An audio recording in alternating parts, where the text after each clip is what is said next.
हर हर महादेव। स्वागत है आपका डिवाइन लाइफ टेल्स पर, जहां हम शिव की महिमा, शक्ति की लीला और धर्म की अद्भुत कथाएं आपके लिए लेकर आते हैं। आज से हम शुरू कर रहे हैं रुद्र संहिता का सबसे पावन और भावनात्मक भाग, पार्वती खंड, जहां हम जानेंगे कैसे सती ने त्यागा था अपना शरीर, कैसे जगदंबा ने लिया पुनर्जन्म हिमवान की पुत्री बनकर, और कैसे फिर उन्होंने पाई महादेव की अर्धांगिनी बनने की सर्वोच्च सिद्धि। नारद मुनि ने ब्रह्मा जी से पूछा, पितामह, अपने पिता दक्ष के यज्ञ में अपने शरीर का त्याग करने के बाद जगदंबा सती देवी कैसे हिमालय की पुत्री के रूप में जन्मी? उन्होंने भगवान महादेव को फिर से पति के रूप में कैसे पाया? कृपा करके मेरे इन सवालों के जवाब देकर मेरी उत्सुकता शांत कीजिए। ब्रह्मा जी ने जवाब देना शुरू किया। नारद, उत्तर दिशा में एक बहुत बड़ा और शक्तिशाली पहाड़ है जिसका नाम हिमवान है। यह पर्वत दो रूपों में जाना जाता है, एक स्थिर और दूसरा गतिशील। यह रत्नों का खजाना है और इसके पूर्वी और पश्चिमी हिस्से समुद्र से जुड़े हुए हैं। हिमवान पर्वत पर कई तरह के जीव जंतु बिना किसी डर के रहते हैं। बर्फ के बड़े बड़े भंडार इस पर्वत की सुंदरता बढ़ाते हैं। कई देवी देवता, ऋषि मुनि और सिद्ध पुरुष यहाँ रहते हैं। यह पर्वत बहुत पवित्र है, जहाँ कई ज्ञानियों और साधु संतों की तपस्या सफल हुई है। भगवान शिव को यह पर्वत बहुत पसंद है, क्योंकि यहाँ प्रकृति के हर रंग देखने को मिलते हैं। एक बार हिमवान पर्वत के राजा ने अपने परिवार की परंपरा को आगे बढ़ाने और धर्म को बढ़ाने के लिए शादी करने के बारे में सोचा। जब हिमवान ने शादी करने का पूरा मन बना लिया, तो वह देवताओं के पास गए और बड़ी झिझक के साथ अपनी शादी की इच्छा बताई। तब देवता खुश होकर अपने पितरों के पास गए और प्रणाम करके एक तरफ खड़े हो गए। पितरों ने देवताओं से उनके आने का कारण पूछा। इस पर देवताओं ने कहा, पितरों, आपकी सबसे बड़ी बेटी मैना बहुत शुभ है। आप मैना का विवाह गिरिराज हिमवान से कर दें। इस विवाह से सबको लाभ होगा, सबका भला होगा।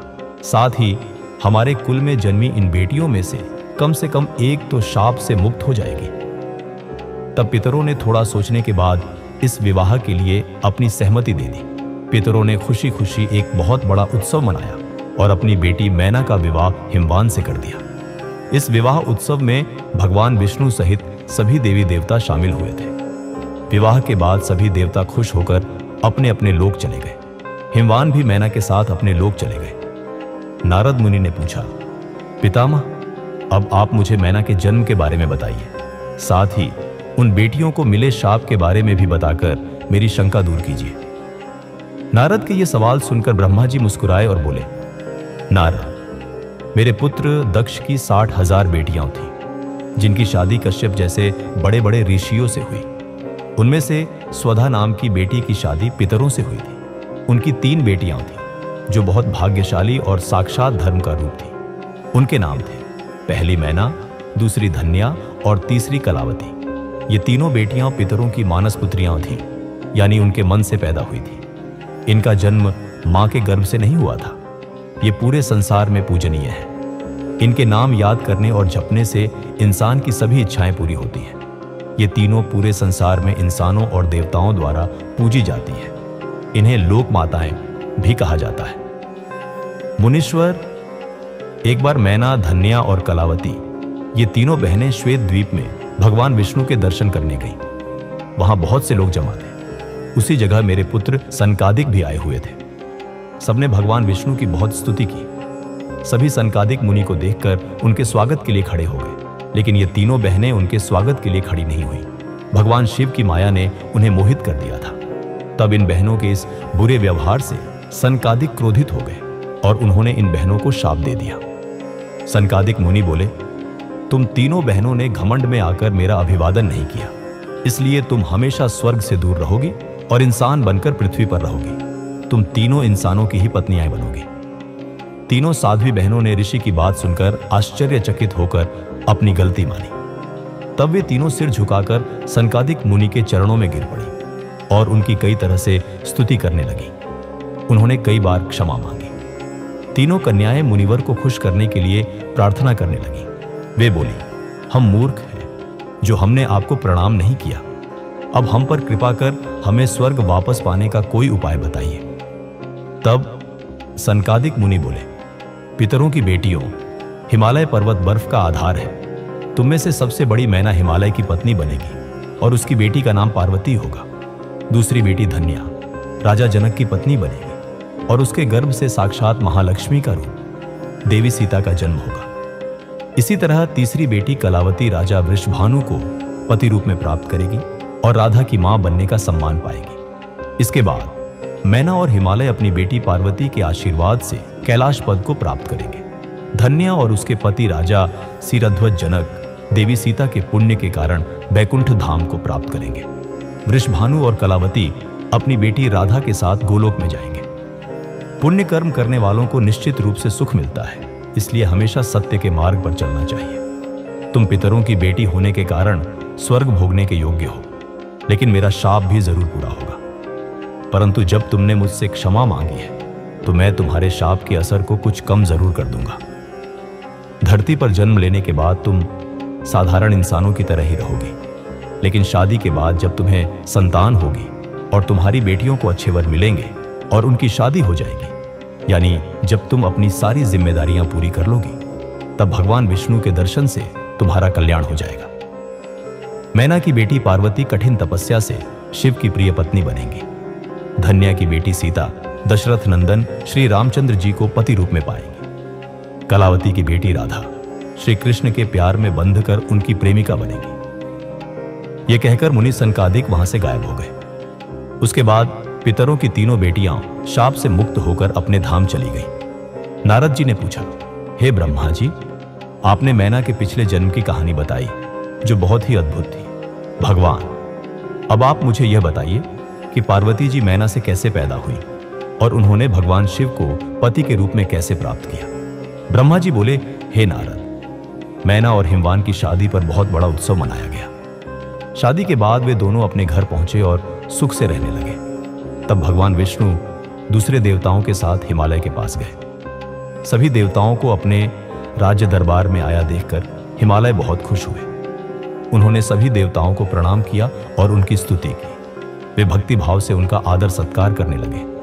वे देवताओं की सेवा करके खुद को धन्य मान रहे थे। मुनि, हिमालय हाथ जोड़कर उनके सामने खड़े हो गए और बोले, भगवान, आप सबको एक साथ अपने घर आया देखकर मैं बहुत खुश हूं।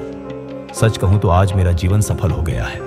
आज मैं धन्य हो गया हूं। मेरा राज्य और मेरा पूरा परिवार आपके दर्शन मात्र से ही धन्य हो गया। आज मेरी तपस्या, ज्ञान और सभी काम सफल हो गए हैं। भगवान, आप मुझे अपना सेवक समझें और मुझे आज्ञा दें कि मैं आपकी क्या सेवा करूं। मुझे बताइए कि मेरे योग्य क्या सेवा है। गिरिराज हिमालय के ये वचन सुनकर देवतागण खुशी से बोले, हे गिरिराज, देवी जगदम्बा उमा ही प्रजापति दक्ष के यहाँ उनकी बेटी सती के रूप में प्रकट हुई। घोर तपस्या करने के बाद उन्होंने शिव जी को पति के रूप में पाया, लेकिन अपने पिता दक्ष के यज्ञ में वे अपने पति का अपमान सहन नहीं कर सके और उन्होंने योगाग्नि में अपना शरीर भस्म कर दिया। यह सारी कहानी तो आप भी जानते ही हैं। अब देवी जगदम्बा फिर से धरती पर अवतार लेकर शिव जी की पत्नी बनना चाहती है। हे हिमालय, हम सभी यह चाहते हैं कि देवी सती फिर से आपके घर में अवतार ले। श्री विष्णु जी की यह बात सुनकर हिमालय बहुत खुश हुए और आदर से बोले, भगवान, यह मेरे लिए बड़े सौभाग्य की बात है कि देवी मेरे घर आंगन को पवित्र करने के लिए मेरी बेटी के रूप में प्रकट होंगी। तब हिमालय अपनी पत्नी के साथ और देवताओं को लेकर देवी जगदम्बा की शरण में गए।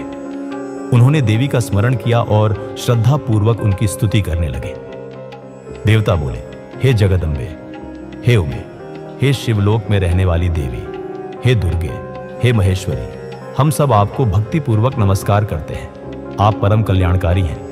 आप पवित्र और शांति स्वरूप आदिशक्ति हैं। आप ही परम ज्ञानमयी शिवप्रिया जगदम्बा है। आप इस संसार में हर जगह फैली हुई है। सूर्य की तेजस्वी किरण आप ही है। आप ही अपने तेज से इस संसार को प्रकाशित करती हैं। आप ही जगत का पालन करती हैं। आप ही गायत्री, सावित्री और सरस्वती हैं। आप धर्म स्वरूपा और वेदों को जानने वाली हैं। आप ही प्यास हैं और आप ही तृप्ति हैं। आपकी पवित्र भक्ति भक्तों को निर्मल आनंद देती है। आप ही पुण्यात्माओं के घर में लक्ष्मी के रूप में और पापियों के घर में दरिद्रता और गरीबी बनकर रहती है। आपके दर्शनों से शांति मिलती है। आप ही प्राणियों का पोषण करती हैं और पंचभूतों के सार तत्व से तत्व स्वरूपा हैं। आप ही नीति है और सामवेद की गीति है। आप ही ऋग्वेद और अथर्ववेद की गति है। आप ही मनुष्यों की नाक, कान, आंख, मुंह और हृदय में विराजमान होकर उनके घर में सुखों का विस्तार करती है। हे देवी जगदम्बा, इस पूरे जगत के कल्याण और पालन के लिए हमारी पूजा स्वीकार करके आप हम पर प्रसन्न हो। इस प्रकार जगज्जननी सती साध्वी देवी जगदम्बा उमा की अनेकों बार स्तुति करके सभी देवता उनके साक्षात दर्शनों के लिए हाथ जोड़कर खड़े हो गए। ब्रह्मा जी बोले, हे नारद, देवताओं द्वारा की गई स्तुति से प्रसन्न होकर दुखों का नाश करने वाली जगदम्बा देवी दुर्गा उनके सामने प्रकट हो गई। वह अपने दिव्य रत्नों से जड़े रथ पर बैठी थी। उनका मुख करोड़ों सूर्यों के तेज के समान चमक रहा था। उनका गोरा रंग दूध जैसा उज्ज्वल था। उनका रूप बेजोड़ था, जिसकी किसी से तुलना नहीं की जा सकती थी। वह सभी गुणों से परिपूर्ण थी। दुष्टों का नाश करने के कारण उन्हें ही चंडी कहते हैं। वह अपने भक्तों के सभी दुखों और पीड़ाओं को दूर करती है। देवी जगदम्बा पूरे संसार की माता है। वही प्रलय के समय सभी दुष्टों को उनके रिश्तेदारों सहित गहरी नींद में सुला देती है। वही देवी उमा इस संसार का उद्धार करती है। उनके मुखमंडल का तेज अद्भुत था। इस तेज के कारण उनकी ओर देख पाना भी संभव नहीं था। तब उनके अमृत जैसे दर्शनों की इच्छा लेकर भगवान विष्णु सहित सभी ने स्तुति की। तब उनके अमृतमय स्वरूप को देखा। उनके अद्भुत स्वरूप के दर्शनों से सभी देवता आनंदित होकर बोले, हे महादेवी, हे जगदम्बा, हम आपके दास हैं। आपकी शरण में हम बहुत उम्मीद से आए हैं। कृपा करके हमारे आने का उद्देश्य समझकर हमारी इच्छा पूरी कीजिए। हे देवी, पहले आप प्रजापति दक्ष की बेटी के रूप में प्रकट होकर रुद्रदेव की पत्नी बनी और ब्रह्मा जी व अन्य देवताओं के दुखों को दूर किया। अपने पिता के यज्ञ में अपने पति का अपमान देखकर आपने स्वेच्छा से अपना शरीर त्याग दिया। इससे रुद्रदेव बहुत दुखी हैं।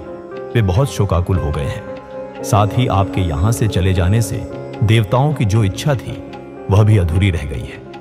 इसलिए हे जगदम्बिके, आप पृथ्वी लोक पर फिर से अवतार लेकर रुद्रदेव को पति के रूप में पाई, ताकि इस लोक का कल्याण हो सके और सनत कुमार मुनि का कथन भी पूरा हो सके।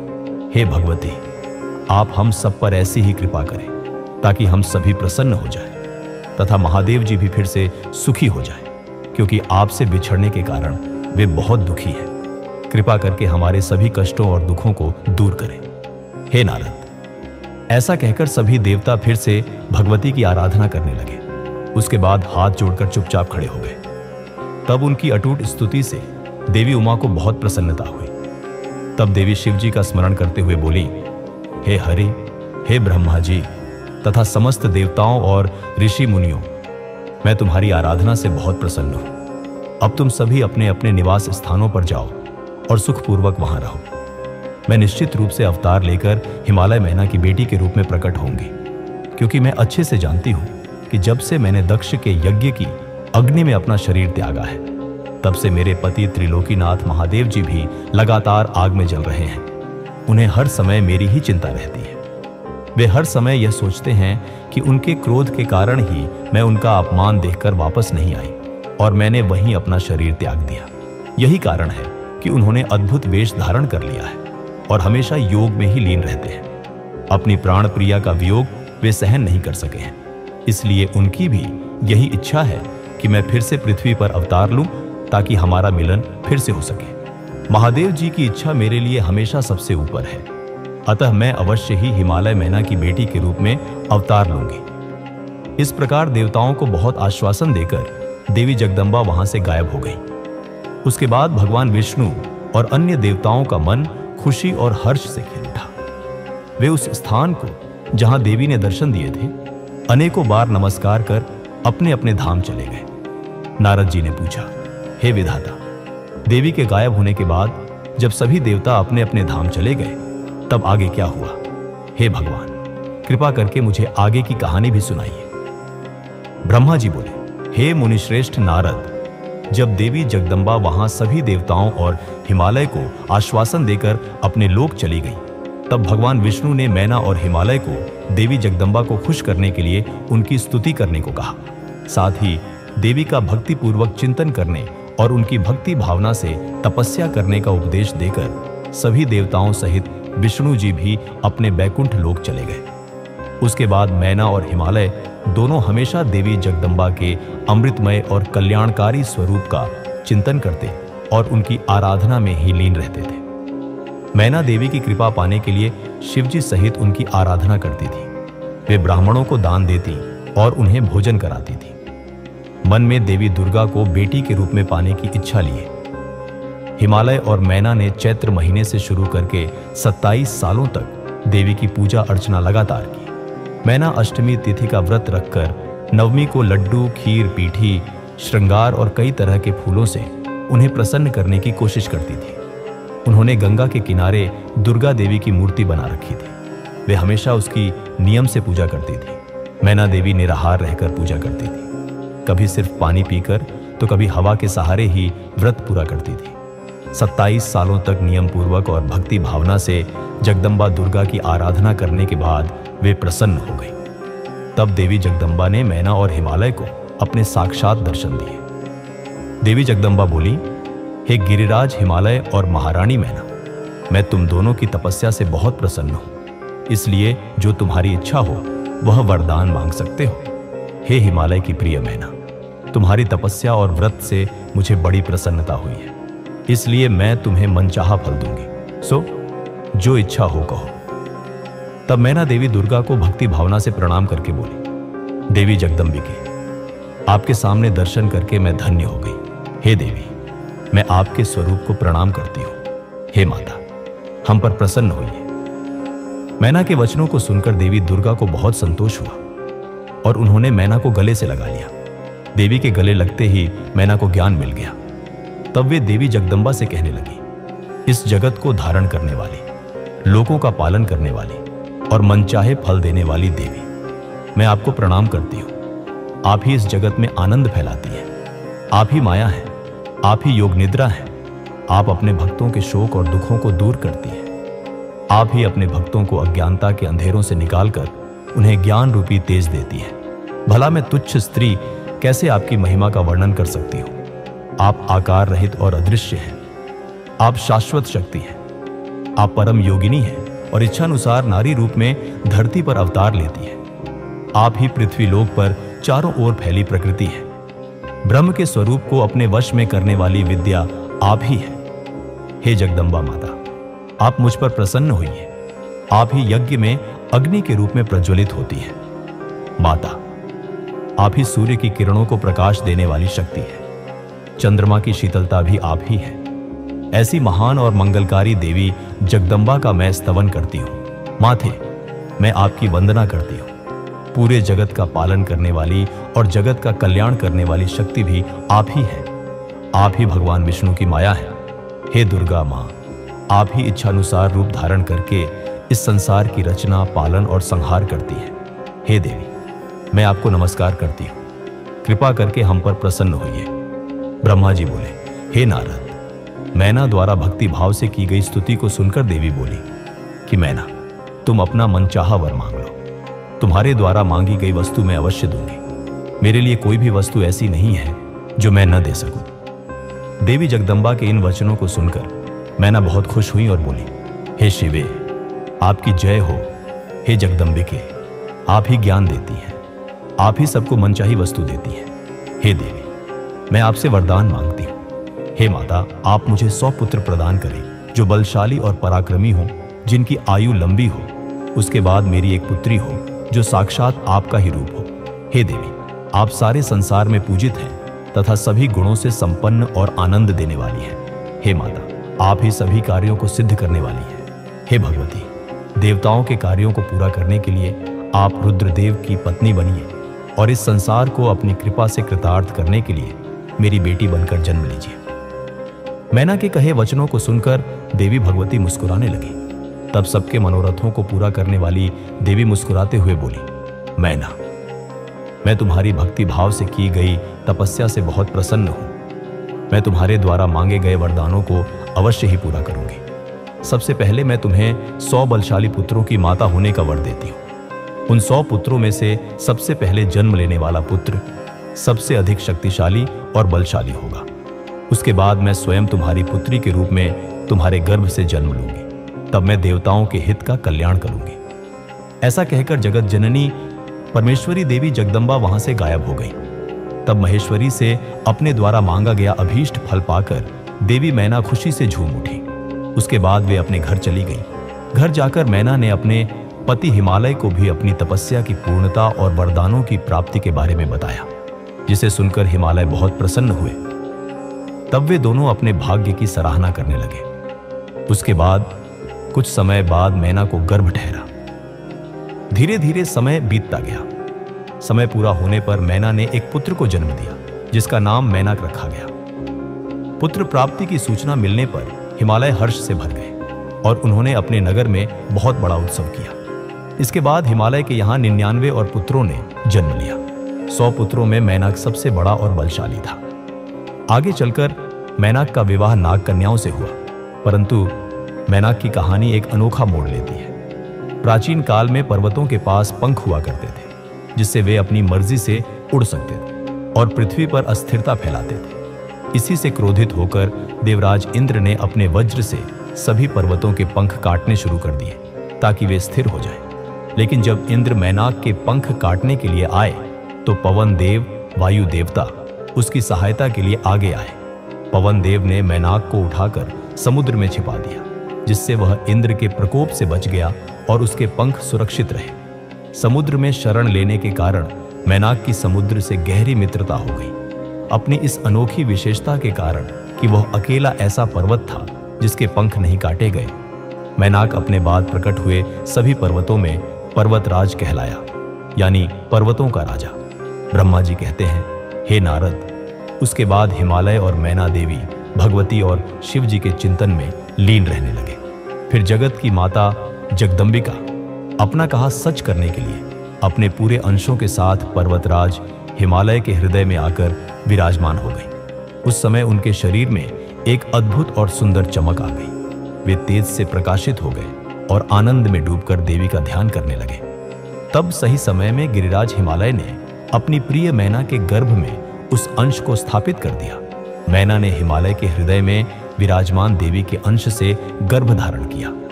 देवी जगदम्बा के गर्भ में आने से मैना की शोभा और कांति और निखर गई और वे तेज से भर गई।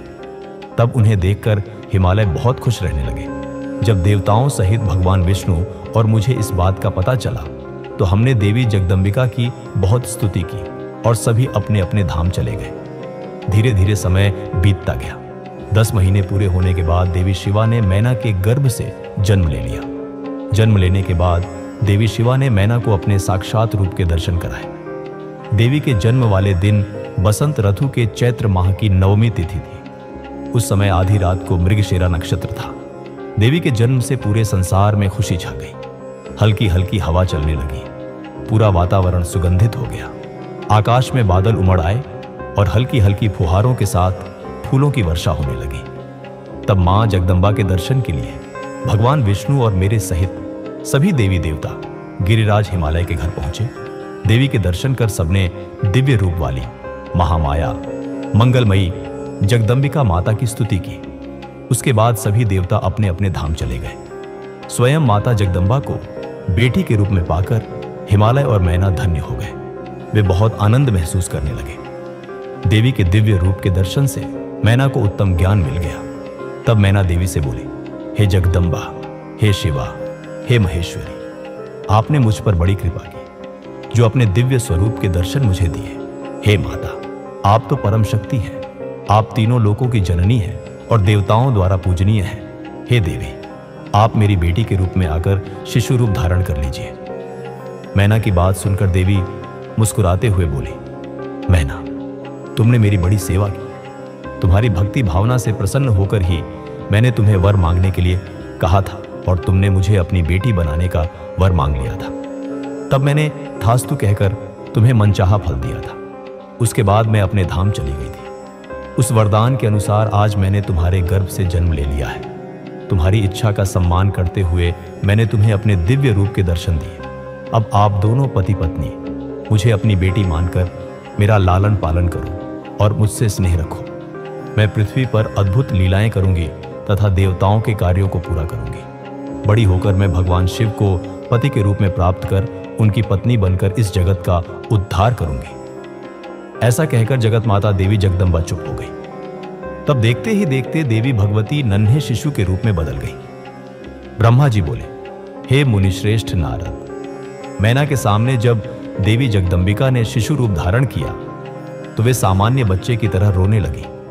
उनका रोना सुनकर सभी स्त्रियां और पुरुष जो उस समय वहां मौजूद थे खुश हो गए।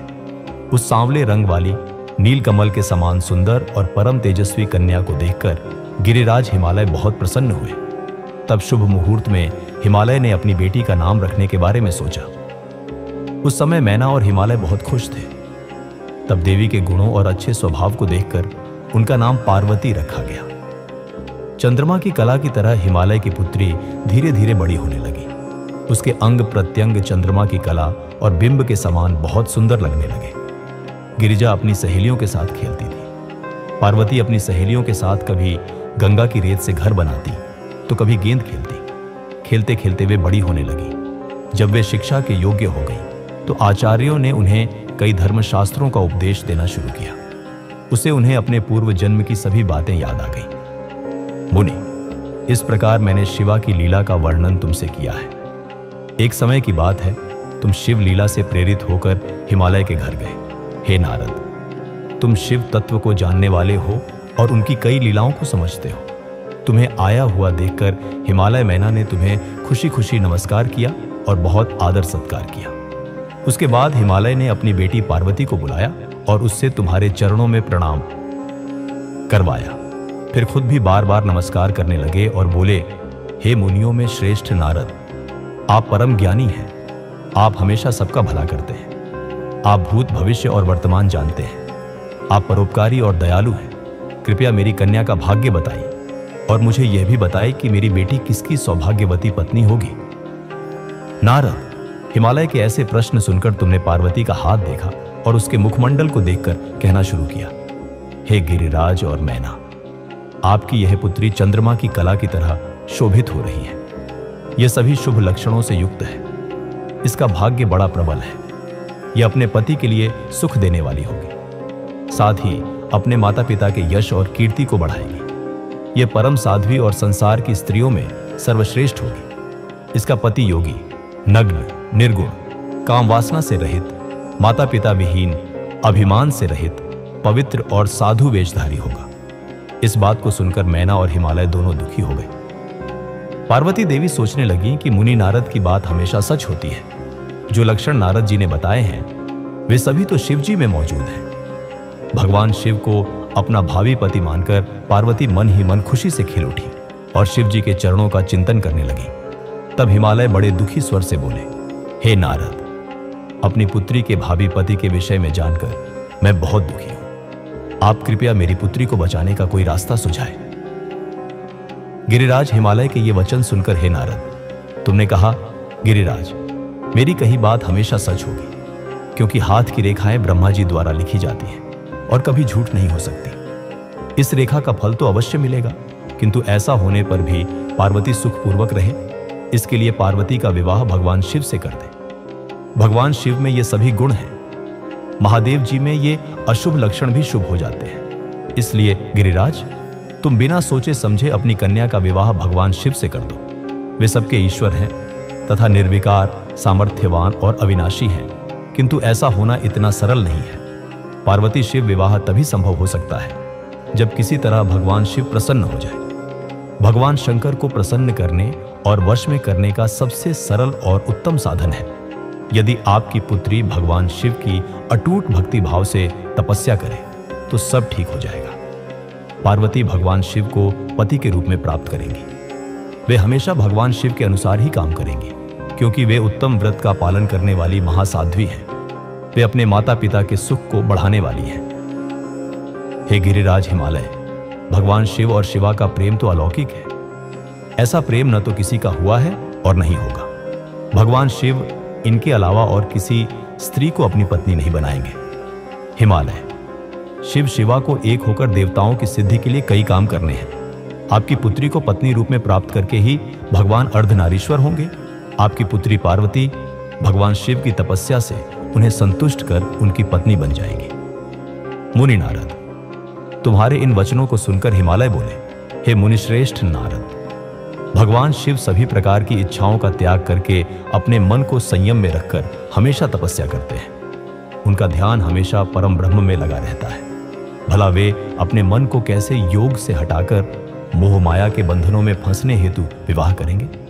जो भगवान शिव अविनाशी, प्रकृति से परे, निर्गुण, निराकार और दीपक की लौ की तरह प्रकाशित है और हमेशा परम ब्रह्म के प्रकाश पुंज को तलाशते हैं, वे कैसे मेरी पुत्री से विवाह करने पर राजी होंगे? मेरी जानकारी के अनुसार भगवान शिव ने बहुत पहले अपनी पत्नी सती के सामने यह प्रतिज्ञा की थी कि वे उनके अलावा किसी और को पत्नी रूप में कभी स्वीकार नहीं करेंगे। अब जब सती ने अपने शरीर को त्याग दिया है तो वे किसी और स्त्री को कैसे ग्रहण करेंगे? यह सुनकर आपने कहा, गिरिराज, आपको इसकी चिंता नहीं करनी चाहिए। तुम्हारी कन्या ही पूर्व जन्म में दक्ष की पुत्री सती थी और शिव जी की प्राणप्रिया थी। अपने पिता दक्ष द्वारा अपने पति का अनादर देखकर लज्जित होकर सती ने योगाग्नि में अपने को भस्म कर दिया था। अब वही देवी जगदम्बा, जो पहले सती के रूप में अवतरित हुई थी, अब पार्वती के रूप में तुम्हारी पुत्री बनी है। इसलिए तुम्हें पार्वती के विषय में चिंता करने की कोई आवश्यकता नहीं है। देवी पार्वती ही भगवान शिव की पत्नी होंगी। तुम्हारी बातें सुनकर गिरिराज हिमालय और उनकी पत्नी मैना व उनके पुत्रों को बहुत संतोष हुआ और उनके सभी संदेह और शंकाएं पूरी तरह से दूर हो गए। पास ही बैठी पार्वती ने भी अपने पूर्व जन्म की कहानी के विषय में सुना। भगवान शिव को अपना पति जानकर देवी पार्वती लज्जा से सिर झुकाकर बैठ गई। मैना और हिमालय ने उनके सिर पर हाथ फेरकर उन्हें कई आशीर्वाद दिए।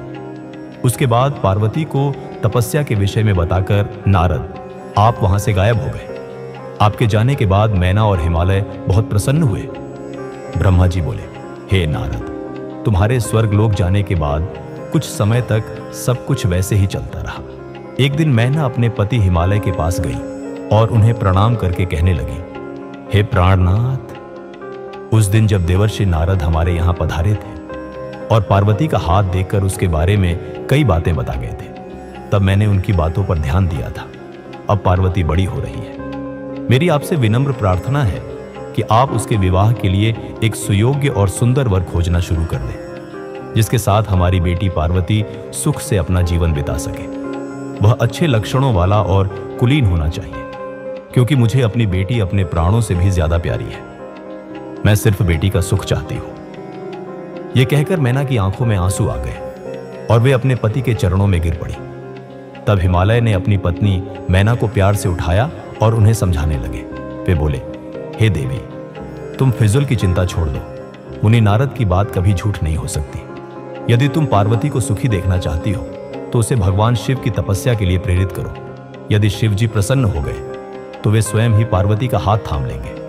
तब सब कुछ शुभ ही होगा। सभी अनिष्ट और अशुभ लक्षणों का नाश होगा। भगवान शंकर हमेशा मंगलकारी है। इसलिए तुम पार्वती को शिव जी की कृपा पाने के लिए तपस्या करने की शिक्षा दो। हिमालय की बात सुनकर मैना खुशी खुशी अपनी बेटी पार्वती को तपस्या के लिए कहने उनके पास चली गई। ब्रह्मा जी बोले, हे मुनिश्रेष्ठ नारद, जब मैना पार्वती के पास पहुंची तो उन्हें देखकर सोचने लगी कि मेरी बेटी तो कोमल और नाजुक है। यह हमेशा शाही ठाट बाट में रही है। दुख और कष्टों को सहना तो दूर की बात, इनके बारे में भी यह बिल्कुल अनजान है।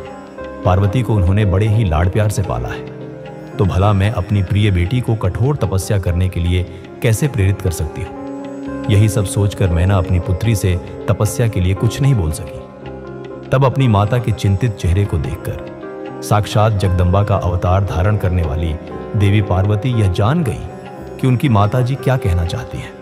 तब सब कुछ जानने वाली देवी भगवती का साक्षात स्वरूप पार्वती बोली, हे माता, आप यहाँ कब आए? आप बैठिए। माता, पिछली रात को ब्रह्म मुहूर्त में मैंने एक स्वप्न देखा है। उसके बारे में मैं आपको बताती हूँ। मेरे सपने में एक दयालु और तपस्वी ब्राह्मण आए। जब मैंने उन्हें हाथ जोड़कर नमस्कार किया तो वे मुस्कुराते हुए बोले कि तुम अवश्य ही भगवान शिव शंकर की प्रिय पत्नी बनोगी, इसलिए उन्हें प्रसन्न करने के लिए उनकी प्रेम पूर्वक तपस्या करो। यह सुनकर मैना ने अपनी बेटी के सिर पर प्यार से हाथ फेरा और अपने पति हिमालय को वहां बुलाया। हिमालय के आने पर मैना ने पार्वती के सपने के बारे में उनको बताया। तब उनके मुख से पुत्री के सपने के विषय में जानकर हिमालय बहुत प्रसन्न हुए। तब वे अपनी पत्नी से बोले, प्रिय मैना, मैंने भी पिछली रात को एक सपना देखा था। मैंने अपने सपने में एक बड़े उत्तम तपस्वी को देखा। वे नारद मुनि द्वारा बताए गए सभी लक्षणों से युक्त थे। वे उत्तम तपस्वी मेरे नगर में तपस्या करने के लिए आए थे। उन्हें देखकर मुझे बहुत खुशी हुई। मैं अपनी पुत्री पार्वती को साथ लेकर उनके दर्शनों के लिए उनके पास पहुंचा। तब मुझे पता चला कि वे नारद जी के बताए हुए वर भगवान शिव ही हैं। तब मैंने पार्वती को उनकी सेवा करने का उपदेश दिया, परंतु उन्होंने मेरी बात नहीं मानी। तभी वहां सांख्य और वेदांत पर विवाद छिड़ गया। उसके बाद उनकी आज्ञा पाकर पार्वती वहीं रहकर भक्तिपूर्वक उनकी सेवा करने लगी। हे प्रिय, यही मेरा सपना था, जिसे देखकर मुझे बहुत प्रसन्नता हुई। मैं सोचता हूं कि हमें कुछ समय तक इस सपने के सच होने की प्रतीक्षा करनी चाहिए। ऐसा कहकर हिमालय और मैना उस उत्तम सपने के सच होने की प्रतीक्षा करने लगे।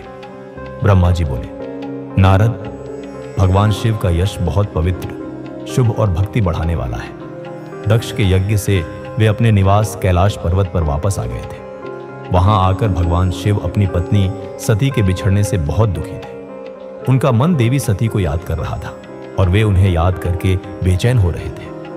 तब उन्होंने अपने सभी गणों को वहां बुलाया और उनसे देवी सती के गुणों और उनके अच्छे स्वभाव का वर्णन करने लगे। फिर गृहस्थ जीवन छोड़कर वे कुछ समय तक सभी लोकों में सती को खोजते हुए घूमते रहे। इसके बाद वापस कैलाश पर्वत पर आ गए, क्योंकि उन्हें कहीं भी सती के दर्शन नहीं हो सके थे। तब अपने मन को एकाग्र करके वे समाधि में बैठ गए। भगवान शिव इसी प्रकार बहुत लंबे समय तक समाधि लगाकर बैठे रहे। असंख्य साल बीत गए। समाधि के परिश्रम के कारण उनके मस्तक से पसीने की एक बूंद पृथ्वी पर गिरी और वह बूंद एक शिशु में बदल गई। उस बालक का रंग लाल था, उसकी 4 भुजाएं थीं, उसका रूप मनोहर था। वह बालक दिव्य तेज से भरा हुआ अनोखी शोभा पा रहा था। वह प्रकट होते ही रोने लगा। उसे देखकर साधारण इंसानों की तरह शिव जी उसके पालन पोषण का विचार करके बेचैन हो गए। उसी समय डरी हुई एक सुंदर स्त्री वहां आई। उसने उस बालक को अपनी गोद में उठा लिया और उसका मुख चूमने लगी। तब उसने उसे दूध पिलाकर उस बालक के रोने को शांत किया। फिर वह उसे खिलाने लगी। वह स्त्री और कोई नहीं, स्वयं पृथ्वी माता थी। संसार की रचना करने वाले, सब कुछ जानने वाले महादेव जी यह देखकर हंसने लगे। वह पृथ्वी को पहचान चुके थे। वे पृथ्वी से बोले, हे धरिणी, तुम इस पुत्र का प्यार से पालन करो। यह शिशु मेरे पसीने की बूंद से प्रकट हुआ है। हे वसुधा, यद्यपि यह बालक मेरे पसीने से उत्पन्न हुआ है, परंतु इस जगत में यह तुम्हारे ही पुत्र के रूप में जाना जाएगा। यह बहुत गुणवान और भूमि देने वाला होगा। यह मुझे भी सुख देने वाला होगा। हे देवी, तुम इसका पालन पोषण करो। नारद, यह कहकर भगवान शिव चुप हो गए। उनका दुखी हृदय थोड़ा शांत हो गया था। उधर शिव जी की आज्ञा का पालन करते हुए पृथ्वी अपने पुत्र को साथ लेकर अपने निवास स्थान पर चली गई। बड़ा होकर यह बालक भौम नाम से प्रसिद्ध हुआ। युवा होने पर भौम काशी गया। वहां उसने बहुत लंबे समय तक भगवान शिव की सेवा आराधना की। तब भगवान शंकर की कृपा पाकर भूमिपुत्र भौम दिव्य लोक को चले गए। ब्रह्मा जी बोले, नारद, गिरिराज हिमालय की बेटी पार्वती, जो साक्षात जगदम्बा का अवतार थी, जब 8 साल की हुई तब भगवान शिव को उनके जन्म की खबर मिली। उस अद्भुत बच्ची को अपने दिल में रखकर वे बहुत खुश हुए। तब उन्होंने अपना मन एकाग्र करके तपस्या करने के बारे में सोचा। फिर नंदी और कुछ दूसरे गणों को अपने साथ लेकर महादेव जी हिमालय के सबसे ऊंचे शिखर पर गंगोत्री नामक तीर्थ पर चले गए। इसी जगह पतित पावनी गंगा ब्रह्मलोक से गिर रही है। भगवान शिव ने उसी जगह को तपस्या करने के लिए चुना। शिव जी ने अपने मन को एकाग्र करके आत्मा के रूप में ज्ञानमयी, हमेशा चमकने वाले आनंद स्वरूप परम ब्रह्म परमात्मा का चिंतन करना शुरू किया। अपने स्वामी को ध्यान में लीन देखकर नंदी और दूसरे शिव गण भी समाधि लगाकर बैठ गए। कुछ गण शिव जी की सेवा करते थे और कुछ उस जगह की सुरक्षा का काम करते थे।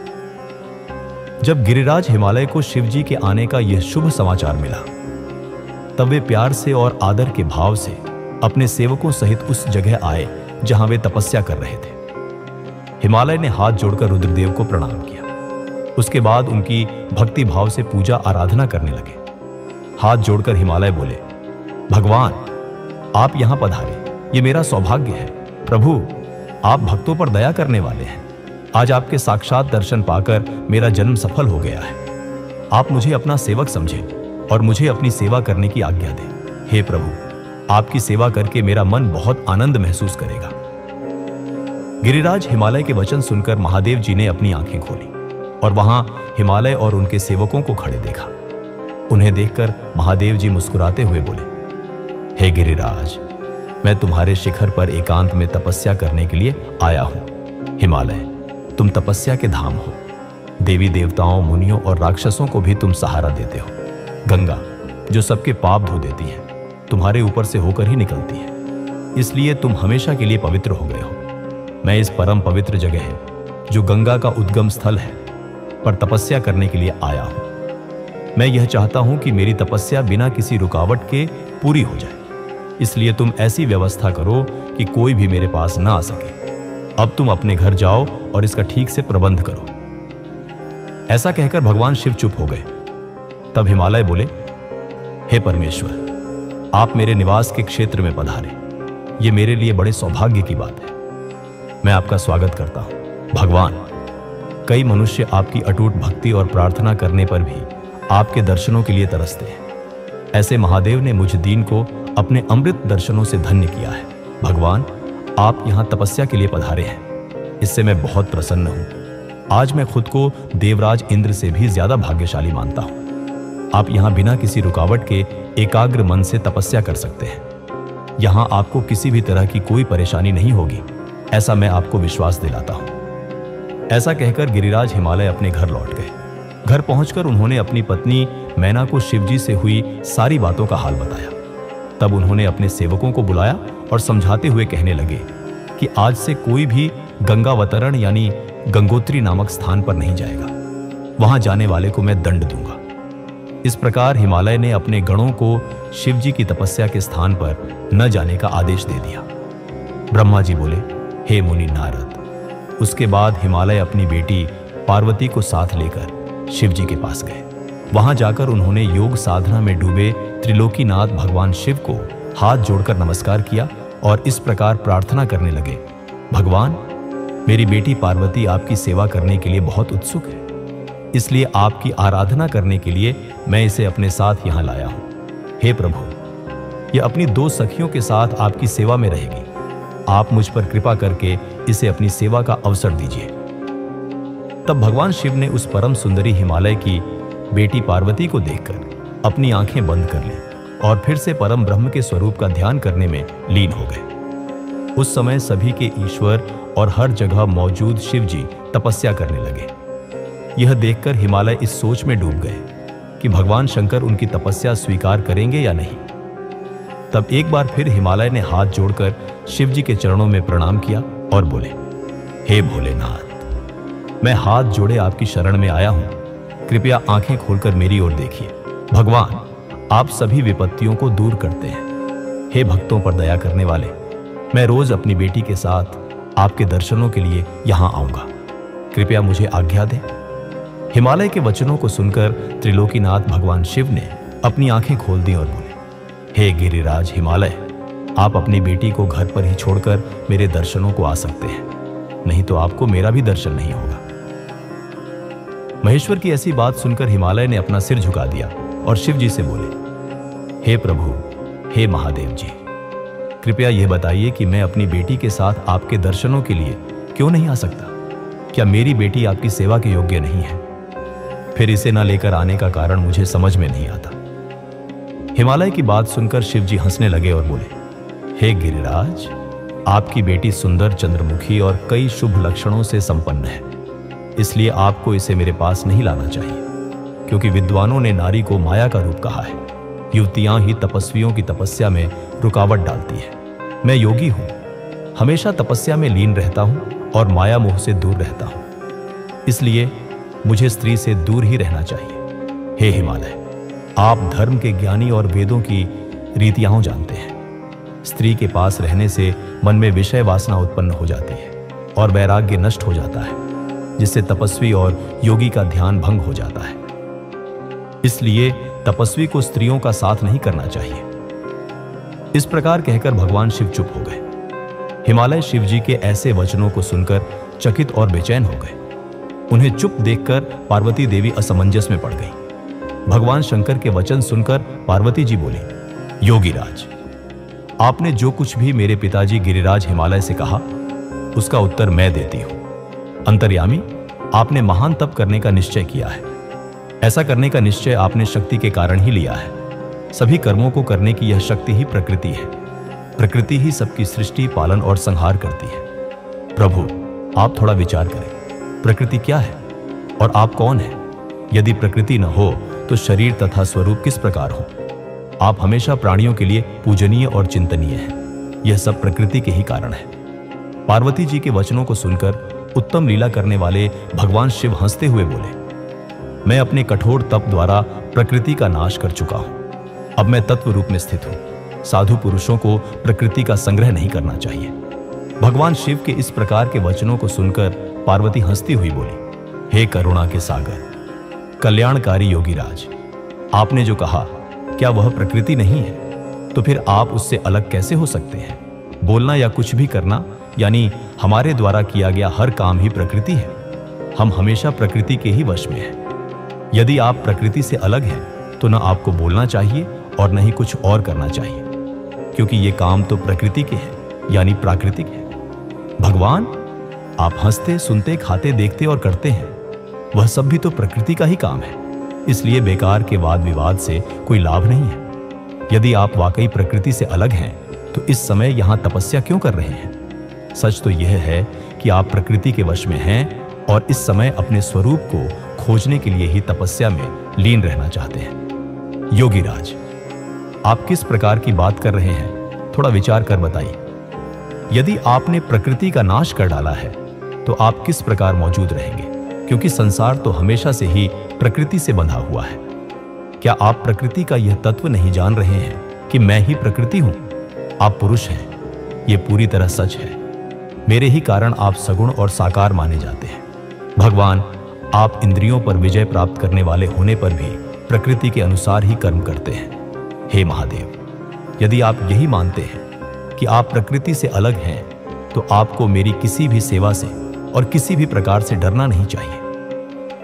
पार्वती के मुख से निकले सांख्य शास्त्र से भरे हुए वचन सुनकर भगवान शिव निरुत्तर हो गए। तब उन्होंने पार्वती जी को अपने दर्शन और सेवा करने की आज्ञा खुशी खुशी दे दी। उसके बाद भगवान शिव पर्वतराज हिमालय से बोले, हे गिरिराज हिमालय, मैं तुम्हारे इस शिखर पर तपस्या करना चाहता हूं। कृपया मुझे इसकी आज्ञा दें। देवाधिदेव भगवान शिव के इस प्रकार के वचनों को सुनकर गिरिराज हिमालय दोनों हाथ जोड़कर बोले, हे महादेव, यह पूरा संसार आपका ही है। सभी देवता, असुर और मनुष्य हमेशा आपका ही पूजन और चिंतन करते हैं। मैं आपके सामने एक तुच्छ मनुष्य हूं। भला मैं आपको किस प्रकार आज्ञा दे सकता हूं? प्रभु, यह आपकी इच्छा है। आप जब तक यहां निवास करना चाहें कर सकते हैं। गिरिराज के इन वचनों को सुनकर भगवान शिव मुस्कुराने लगे और आदर पूर्वक हिमालय से बोले, अब आप जाइए। अब हमारी तप करने की इच्छा है। तुम्हारी बेटी रोज आकर मेरे दर्शन कर सकती है और मेरी सेवा करने की भी मैं उसे आज्ञा देता हूं। लोक कल्याणकारी भगवान शिव के इन उत्तम वचनों को सुनकर हिमालय और पार्वती जी बहुत प्रसन्न हुए।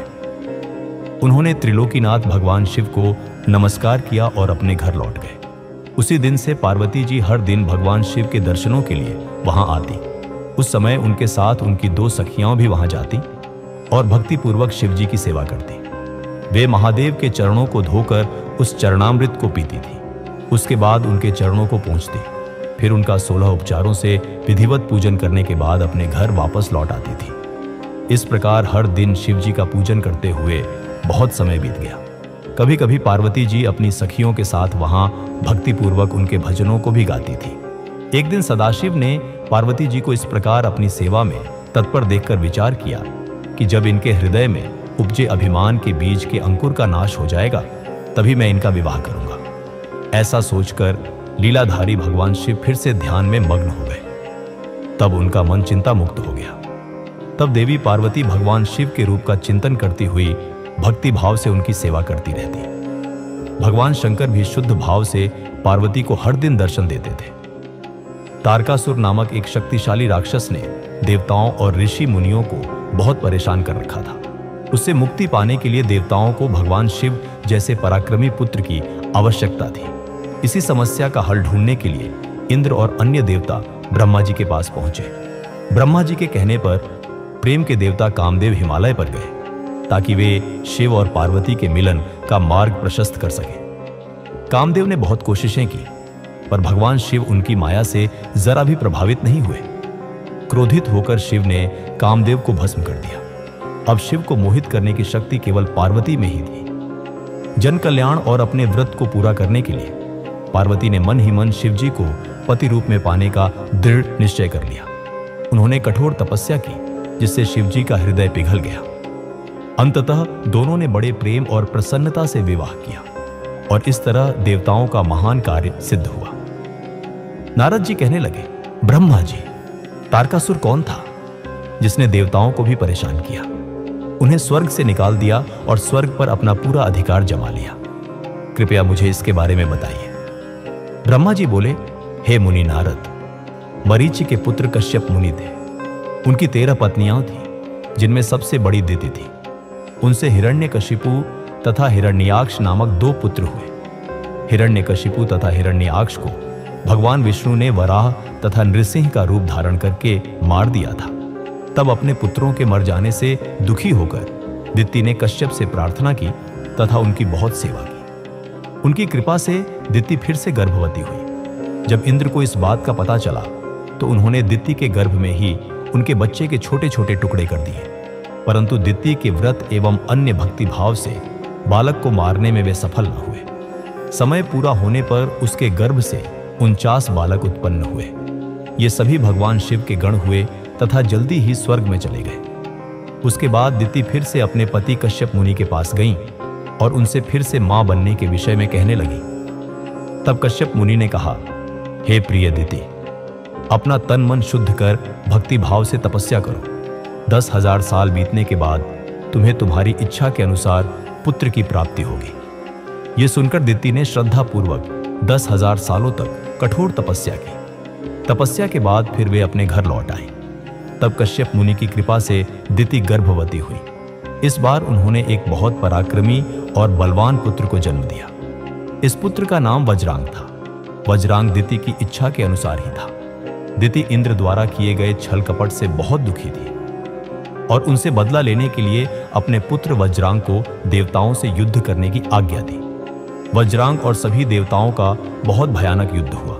उसके बाद वीर और पराक्रमी वज्रांग ने अपनी माता के आशीर्वाद से सभी देवताओं को हरा दिया और स्वर्ग का राज्य हथिया कर वहां का राजा बन गया। सभी देवता उसके अधीन हो गए। तब यह देखकर दिति को बहुत प्रसन्नता हुई। एक दिन कश्यप मुनि के साथ मैं स्वयं वज्रांग के पास गया। मैंने वज्रांग से अनुरोध किया कि वह देवताओं को इंद्र की गलती की सजा न दे तथा इंद्र सहित सभी देवताओं को क्षमा कर दे। मेरे इस प्रकार कहने पर वज्रांग बोला, हे ब्राह्मण, मुझे राज्य का कोई लोभ नहीं है। मैंने इंद्र की दुष्टता के कारण ही ऐसा किया है। इंद्र ने मेरी माता के गर्भ में घुसकर मेरे भाइयों को मारने का प्रयत्न किया था। तभी मैंने इंद्र के राज्य को जीतकर उसे स्वर्ग से निकाल दिया है। भगवान, मुझे भोग विलास की भी कोई इच्छा नहीं है। इंद्र सहित सभी देवता अपने अपने कर्मों का फल भोग चुके हैं। अब मैं स्वर्ग का राज्य इंद्र को वापस सौंप सकता हूं। मैंने अपनी माता की आज्ञा मानकर यह सब किया है। प्रभु, आप मुझे सार तत्व का उपदेश दें, जिससे मुझे सुख की प्राप्ति हो। वज्रांग के उद्देश्य को उत्तम जानकर मैंने उसे सात्विक तत्व के बारे में समझाया। फिर मैंने एक सुंदर व गुणी स्त्री उत्पन्न की और उसका विवाह वज्रांग से करा दिया। वज्रांग ने अपने सभी बुरे विचारों को त्याग दिया, परंतु उसकी पत्नी के हृदय में बुरे विचारों का ही मानो साम्राज्य था। उसकी पत्नी ने उसकी बहुत सेवा की। तब प्रसन्न होकर वज्रांग ने कहा, हे प्राण प्रिया, तुम क्या चाहती हो? मुझे बताओ, मैं तुम्हारी इच्छाएं अवश्य पूरी करूंगा। यह सुनकर वह परम सुंदरी बोली, पतिदेव, यदि आप मेरी सेवा से प्रसन्न हैं तो कृपया मुझे इस तीनों लोकों को जीतने वाला महापराक्रमी और बलवान पुत्र प्रदान करिए, जो ऐसा बलवान हो कि समस्त देवता उससे भयभीत रहे।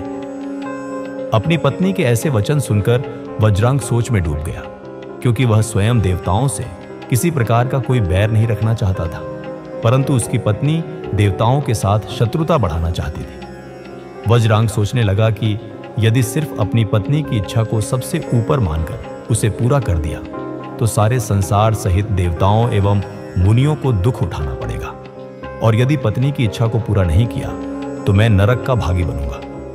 तब इस धर्म संकट में पड़ने के बाद उसने अपनी पत्नी की इच्छा को पूरा किया। अपनी पत्नी की इच्छा अनुसार पुत्र प्राप्त करने हेतु वज्रांग ने बहुत सालों तक कठोर तपस्या की। मुझसे वर प्राप्त कर अत्यंत हर्षित होता हुआ वज्रांग अपनी पत्नी को पुत्र प्रदान करने हेतु अपने लोक में चला गया। ब्रह्मा जी बोले, हे मुनिश्रेष्ठ नारद, कुछ समय बाद वज्रांग की पत्नी गर्भवती हो गई। समय पूरा होने पर उसकी पत्नी ने एक पुत्र को जन्म दिया। वह बालक बहुत लंबा चौड़ा था, उसका शरीर बहुत अधिक विशाल था, वह अत्यंत शक्तिशाली और पराक्रमी था। उसके जन्म के समय सारे संसार में हाहाकार मच गया। चारों ओर उपद्रव होने लगे, आकाश में भयानक बिजलियां चमकने लगी तथा चारों दिशाओं में भयंकर गर्जनाएं होने लगी। धरती पर भूकंप आ गया, पहाड़ कांपने लगे, नदी सरोवर का जल जोर जोर से उछलने लगा, चारों ओर आंधियां चलने लगी।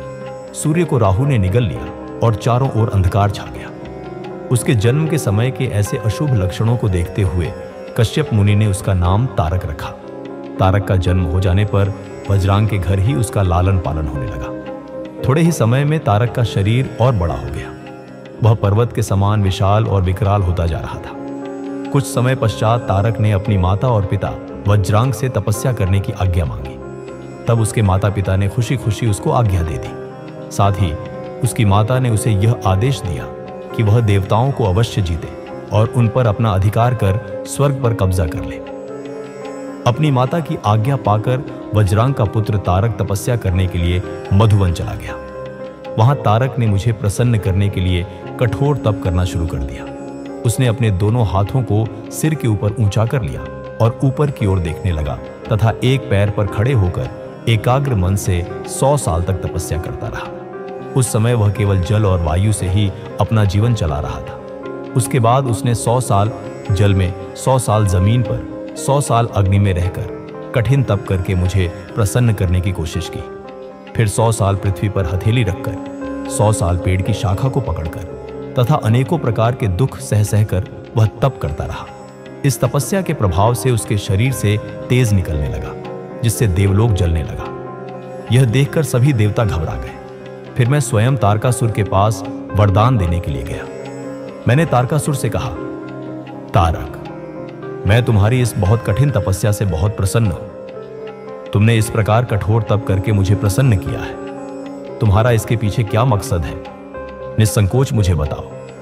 मैं तुम्हें तुम्हारा मनचाहा फल अवश्य दूंगा। तुम अपनी इच्छा अनुसार वर मांगो। ब्रह्मा जी के इन वचनों को सुनकर तारकासुर उनकी स्तुति करने लगा। उसके बाद वह बोला, हे विधाता, हे ब्रह्मा जी, अगर आप मेरी तपस्या से प्रसन्न होकर मुझे वरदान देना चाहते हैं तो प्रभु मुझे पहला वर यह दे कि आपके द्वारा बनाई गई इस सृष्टि में मेरे समान कोई भी तेजवान और बलवान न हो। दूसरा वर यह दे कि मैं अमर हो जाऊं, यानी कभी भी मृत्यु को प्राप्त न हो।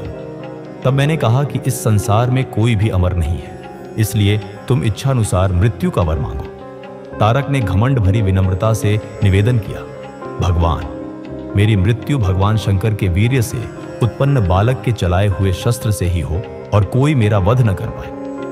मैंने तारक को उसके मांगे हुए वर प्रदान कर दिए तथा अपने लोक में लौट आया। वर पाकर तारक बहुत खुश था। वह भी वर प्राप्ति का समाचार देने के लिए अपने घर को चला गया।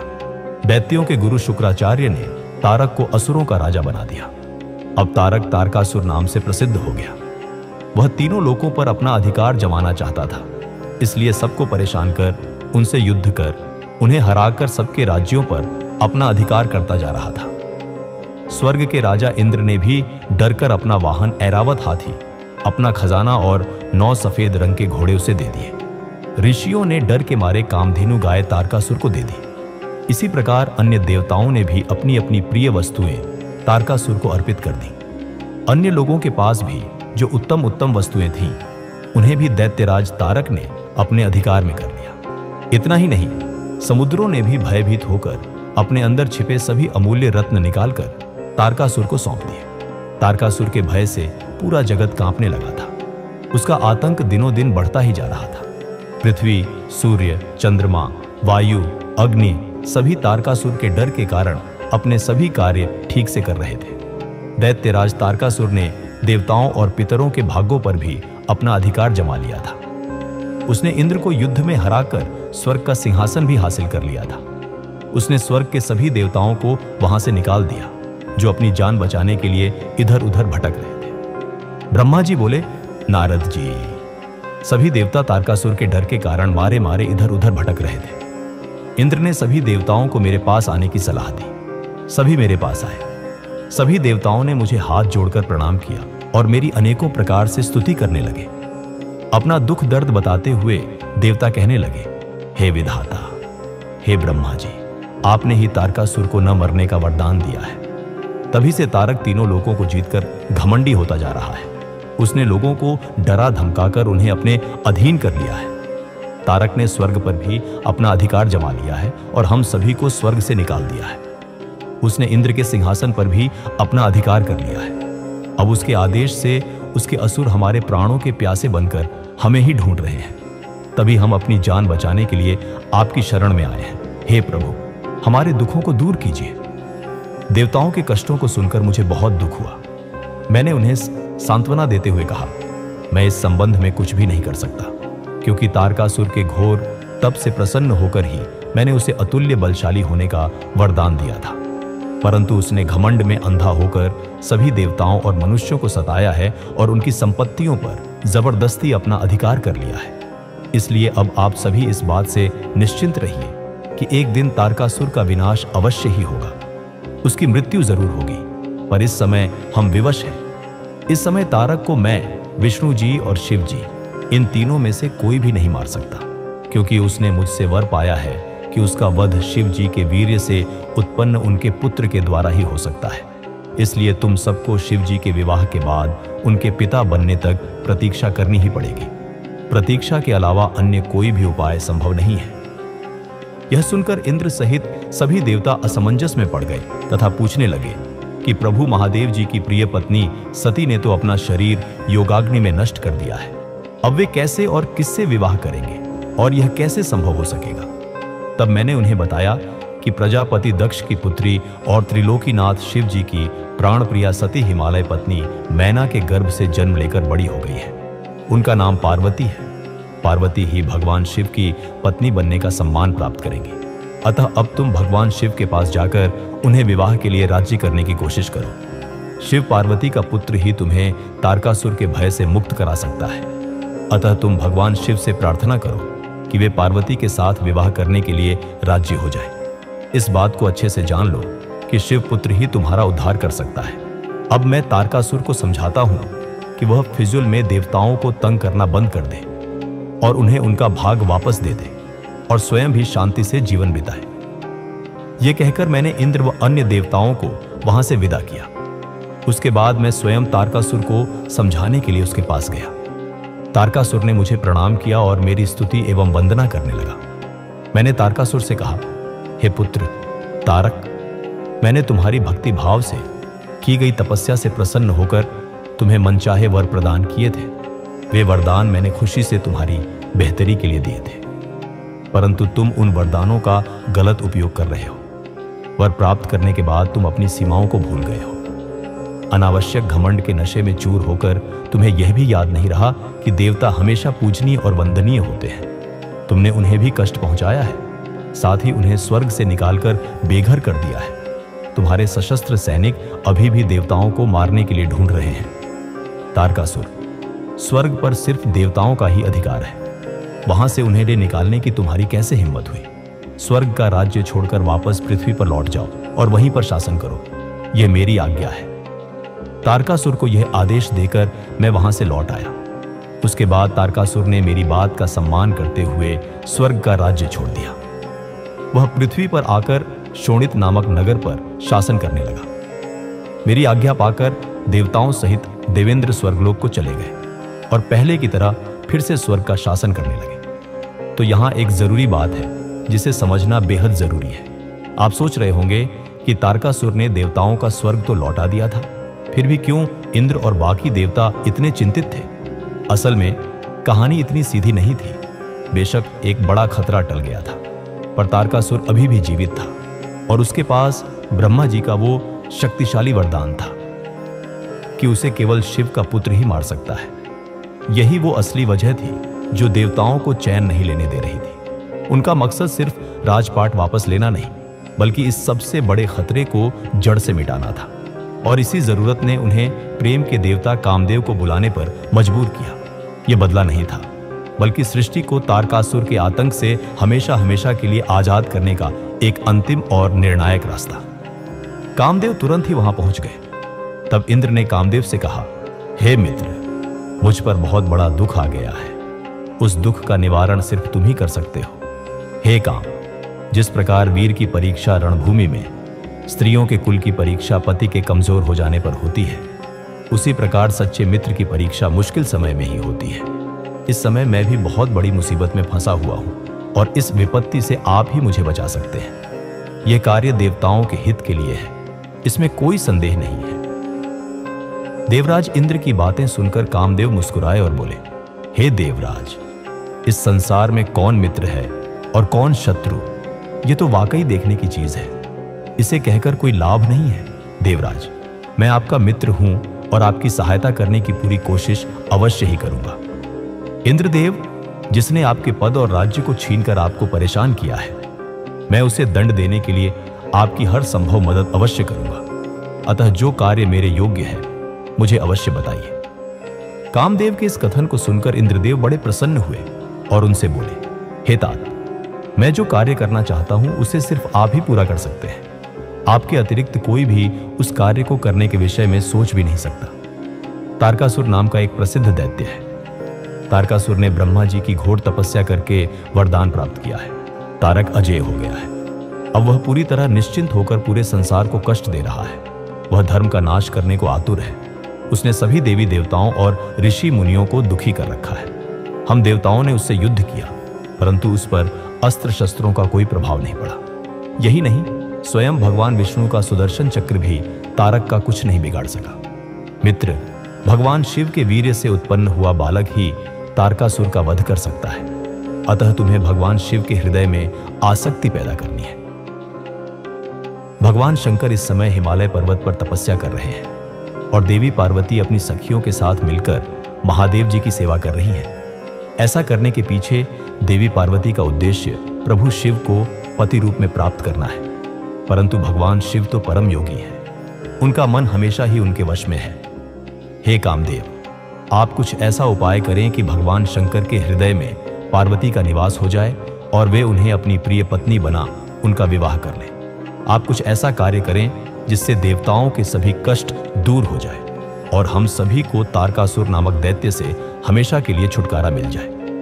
यदि कामदेव आप ऐसा करने में सफल हो जाएंगे तो हम सभी आपके हमेशा आभारी रहेंगे। ब्रह्मा जी बोले, नारद। देवराज इंद्र के कथन को सुनकर कामदेव का मुख प्रसन्नता से खिल गया। तब कामदेव देवराज से कहने लगे कि मैं इस कार्य को अवश्य करूंगा। इंद्रदेव को कार्य करने का आश्वासन देकर कामदेव अपनी पत्नी रति और वसंत को अपने साथ लेकर हिमालय पर्वत पर चल दिए, जहां शिव जी तपस्या कर रहे थे। कामदेव ने शिव जी पर अपने बाण चलाए। इन बाणों के असर से शिव जी के हृदय में देवी पार्वती के लिए खिंचाव पैदा होने लगा और उनका ध्यान तपस्या से हटने लगा। ऐसी हालत देखकर महायोगी शिव बहुत हैरान हुए और मन में सोचने लगे कि मैं अपना ध्यान क्यों नहीं लगा पा रहा हूं। मेरी तपस्या में यह कैसी रुकावट आ रही है। अपने मन में यह सोचकर भगवान शिव इधर उधर चारों ओर देखने लगे। जब महादेव जी की नजर दिशाओं पर पड़ी तो वे भी डर के मारे कांपने लगी। तभी भगवान शिव की नजर सामने छिपे हुए कामदेव पर पड़ी। उस समय कामदेव फिर से बाण छोड़ने वाले थे। उन्हें देखते ही शिव जी को बहुत गुस्सा आ गया। इतने में काम ने अपना बाण छोड़ दिया, लेकिन गुस्से में आए शिव जी पर उसका कोई असर नहीं हुआ। वह बाण शिव जी के पास आते ही शांत हो गया। तब अपने बाण को बेकार हुआ देखकर कामदेव डर से कांपने लगे और इंद्र आदि देवताओं को याद करने लगे। सभी देवता वहां आ पहुंचे और महादेव जी को प्रणाम करके उनकी भक्ति भाव से स्तुति करने लगे।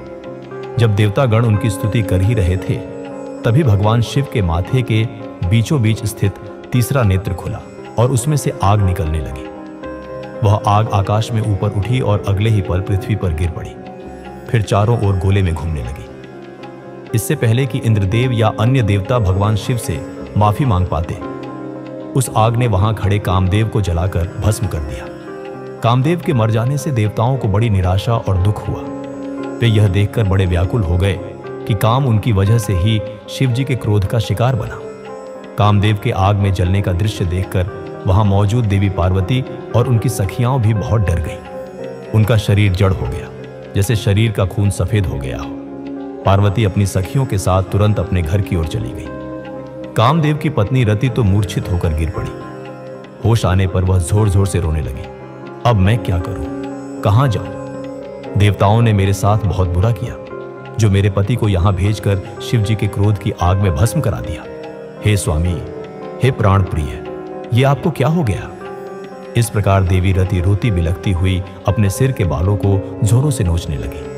उनके दुख भरे रोने को सुनकर समस्त जीव जंतु भी बहुत दुखी हो गए। उसके बाद इंद्र आदि देवता वहां देवी रति को हिम्मत देते हुए उन्हें समझाने लगे। देवता बोले, हे देवी, आप अपने पति कामदेव के शरीर की भस्म का थोड़ा सा अंश अपने पास रख लो और फिजूल के डर से मुक्त हो जाओ। त्रिलोकीनाथ, दयालु शिव जी जरूर ही कामदेव को फिर से जीवित कर देंगे, तब तुम्हें फिर से कामदेव मिल जाएंगे। वैसे भी संसार में सब कुछ पहले से तय किए गए कर्मों के अनुसार ही होता है, इसलिए आप दुख छोड़ दें, भगवान शिव जरूर कृपा करेंगे। इस प्रकार देवी रति को कई आश्वासन देकर सभी देवता शिव जी के पास गए और उन्हें प्रणाम करते हुए कहने लगे, हे भक्तों पर दया करने वाले, हे त्रिलोकीनाथ, भगवान आप कामदेव के ऊपर किए अपने क्रोध पर फिर से विचार जरूर करिए। कामदेव ये काम अपने लिए नहीं कर रहे थे, इसमें उनका कोई निजी स्वार्थ बिल्कुल नहीं था। हे भगवान, हम सभी तारकासुर के सताए हुए थे। उसने हमारा राज्य छीनकर हमें स्वर्ग से निकाल दिया था, इसलिए तारकासुर का नाश करने के लिए ही कामदेव ने यह काम किया था। आप कृपा करके अपने क्रोध को शांत करें और रोती बिलखती कामदेव की पत्नी रति को समझाने की कृपा करें, उसे सांत्वना दें, नहीं तो हम यही समझेंगे कि आप हम सभी देवताओं और मनुष्यों का नाश करना चाहते हैं। हे प्रभु, कृपा कर रति का शोक दूर करें। तब सदाशिव बोले, हे देवगणों, हे ऋषियों, मेरे क्रोध के कारण मैंने कामदेव को अपने तीसरे नेत्र से भस्म कर दिया है। जो कुछ हो गया है उसको अब बदला नहीं जा सकता, परंतु कामदेव का पुनर्जन्म अवश्य होगा। जब भगवान विष्णु श्री कृष्ण का अवतार लेंगे और रुक्मणी को अपनी पत्नी के रूप में स्वीकारेंगे, तब देवी रुक्मणी के गर्भ से श्री कृष्ण के पुत्र के रूप में कामदेव जन्म लेंगे। उस समय कामदेव प्रद्युम्न नाम से जाने जाएंगे। प्रद्युम्न के जन्म के तुरंत बाद ही शंबर नाम का असुर उसका अपहरण कर लेगा और उसे समुद्र में फेंक देगा। रति, तब तक तुम्हें शंबर के नगर में ही रहना होगा। वहीं पर तुम्हें अपने पति कामदेव की प्रद्युम्न के रूप में प्राप्ति होगी। वहीं पर प्रद्युम्न के द्वारा शंबरासुर का वध होगा। भगवान शिव की बात सुनकर देवताओं ने खुशी खुशी उन्हें प्रणाम किया और बोले, हे देवाधिदेव महादेव दयालु, आप कामदेव को जीवन दान दें और कामदेव के पुनर्जन्म तक देवी रति के प्राणों की रक्षा करें। देवताओं की यह बात सुनकर दयालु भगवान शिव ने कहा कि मैं कामदेव को जरूर ही जीवित कर दूंगा। वह मेरा गण होकर आनंदपूर्वक जीवन बिताएगा। अब तुम सब निश्चिंत होकर अपने अपने धाम को जाओ। ऐसा कहकर महादेव जी भी वहां से अंतर्धान गायब हो गए। उनके कहे वचनों से देवताओं की सभी शंकाएं दूर हो गई। उसके बाद देवताओं ने कामदेव की पत्नी रति को कई आश्वासन दिए और फिर अपने धाम को चले गए। देवी रति भी शिव की आज्ञा के अनुसार शंबर नगर को चली गई और वहां पहुंचकर अपने प्रियतम के प्रकट होने की प्रतीक्षा करने लगी। ब्रह्मा जी बोले, हे नारद जी, जब भगवान शंकर ने अपना तीसरा नेत्र खोलकर उसकी आग से कामदेव को भस्म कर दिया, तो इस तीनों लोकों के सभी जीव जंतु डर के मारे कांपने लगे और डर से मुक्ति पाने और महादेव जी के क्रोध को शांत कराने के लिए मेरे पास बड़ी उम्मीद के साथ आए। उन्होंने मुझे अपने कष्टों और दुखों से अवगत कराया। तब सब कुछ जानकर मैं भगवान शंकर के पास पहुंचा। वहां पहुंचकर मैंने देखा कि भगवान शंकर का क्रोध 7वें आसमान पर था। वे भयानक क्रोध की आग में जल रहे थे। मैंने उस धधकती आग को शिव जी की कृपा से अपने हाथ में पकड़ लिया और समुद्र के पास जा पहुंचा। मुझे अपने पास आया देखकर समुद्र ने पुरुष रूप धारण किया और मेरे पास आ गए और बोले, हे विधाता, हे ब्रह्मा जी, मैं आपकी क्या सेवा करूं? यह सुनकर ब्रह्मा जी कहने लगे, हे सागर, भगवान शिव शंकर ने अपने तीसरे नेत्र की आग से कामदेव को भस्म कर दिया है। इस क्रोध की आग से पूरा संसार जलकर राख हो सकता है। इसी कारण मैं इस क्रोध की आग को रोककर आपके पास ले आया हूं। हे सिंधुराज, मेरी आपसे यह विनम्र प्रार्थना है कि सृष्टि के प्रलय काल तक आप इसे अपने अंदर धारण कर लें। जब मैं आपसे इसे मुक्त करने के लिए कहूं, तभी आप इस शिव क्रोधाग्नि को छोड़ना। आपको ही इसे भोजन और जल हर दिन देना होगा तथा इसे अपने पास धरोहर के रूप में सुरक्षित रखना होगा। इस प्रकार मेरे कहे अनुसार समुद्र ने क्रोधाग्नि को अपने अंदर धारण कर लिया। उसके समुद्र में प्रवेश करते समय हवा के साथ बड़े बड़े आग के गोलों के रूप में क्रोधाग्नि समुद्र के पास धरोहर के रूप में सुरक्षित हो गई। उसके बाद मैं अपने लोक वापस लौट आया। तब पूरा जगत डर से मुक्त होकर पहले की तरह प्रसन्न हो गया। नारद जी ने ब्रह्मा जी से पूछा, हे दया के सागर, आप मुझे यह बताइए कि कामदेव के भस्म हो जाने पर पार्वती देवी ने क्या किया? वे अपनी सखियों के साथ कहां गई?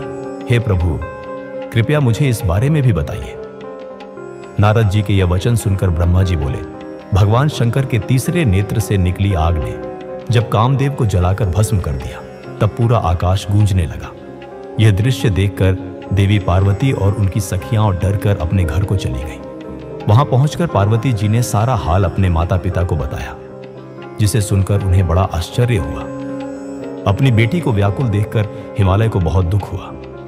हिमालय ने पार्वती के आंसुओं को पोंछकर कहा, पार्वती, डरो मत और रो मत। तब हिमालय ने अपनी बेटी को कई तरह से सांत्वना दी।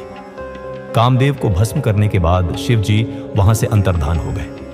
तब शिव जी को वहां न पाकर पार्वती बहुत व्याकुल हो गई।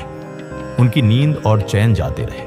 वे दुखी और बेचैन रहने लगी। उन्हें कहीं भी सुख शांति का अनुभव नहीं होता था। तब उन्हें अपने रूप के प्रति भी संदेह होता था।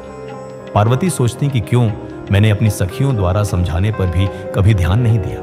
देवी पार्वती सोते जागते, खाते पीते, नहाते धोते, चलते फिरते और अपनी सखियों के साथ होते हुए भी सिर्फ महादेव जी का ही ध्यान और चिंतन करती थी। इस प्रकार उनका मन शिव जी के जुदाई की वेदना सहन नहीं कर पा रहा था। वे शारीरिक रूप से अपने पिता के घर और हृदय से भगवान शंकर के पास रहती थी। शोक में डूबी पार्वती बार बार मूर्छित हो जाती थी। इससे गिरिराज, हिमालय और उनकी पत्नी मैना बहुत दुखी रहती थी। वे पार्वती को समझाने की बहुत कोशिश करते थे, परंतु पार्वती का ध्यान शिव जी की ओर से जरा भी नहीं हटता था। हे देवर्षि नारद, एक दिन देवराज इंद्र की इच्छा से आप घूमते हुए हिमालय पर्वत पर आए। तब शैलराज हिमालय ने आपका बहुत आदर सत्कार किया और आपका कुशल मंगल पूछा। आपको उत्तम आसन पर बिठाकर हिमालय ने सारा हाल सुनाया। हिमालय ने बताया कि किस प्रकार पार्वती जी ने महादेव जी की सेवा शुरू की। इसके बाद अपनी पुत्री के शिव पूजन से लेकर कामदेव के भस्म होने तक की सारी कथा आपको सुनाई। यह सब सुनकर आपने गिरिराज हिमालय से कहा कि आप भगवान शिव का भजन करें। उसके बाद हिमालय से विदा लेकर आप एकांत में गुमसुम बैठी देवी पार्वती के पास आ गए। तब उनका भला करने की इच्छा से आपने उन्हें इस प्रकार सच बातें कही। आपने कहा, हे पार्वती, तुम मेरी बातें ध्यान से सुनो। तुम्हारी यह दशा देखकर ही मैं तुमसे यह बात कह रहा हूं। तुमने हिमालय पर्वत पर पधारे महादेव जी की सेवा की, परंतु तुम्हारे मन में कहीं न कहीं अहंकार का वास हो गया था। शिव भक्तों पर दया करने वाले हैं। वे अपने भक्तों पर हमेशा अपनी कृपा बनाए रखते हैं। वे विरक्त और महायोगी हैं। तुम्हारे अंदर उत्पन्न हुए अभिमान को तोड़ने के लिए ही सदाशिव ने ऐसा किया है। अतः तुम उन्हें तपस्या द्वारा प्रसन्न करने का प्रयत्न करो। तुम लंबे समय तक उत्तम भक्ति भाव से उनकी तपस्या करो। तुम्हारी तपस्या से प्रसन्न होकर महादेव जी निश्चय ही तुम्हें अपनी पत्नी बनाना स्वीकार करेंगे। यही शिव जी को पति रूप में प्राप्त करने का एकमात्र साधन है। हे नारद, आपकी यह बात सुनकर देवी शिवा खुशी से इस प्रकार बोली, हे मुनि श्रेष्ठ, आप सब कुछ जानने वाले तथा इस जगत का भला करने वाले हैं। अतः आप शिव जी की आराधना के लिए मुझे कोई मंत्र प्रदान करें।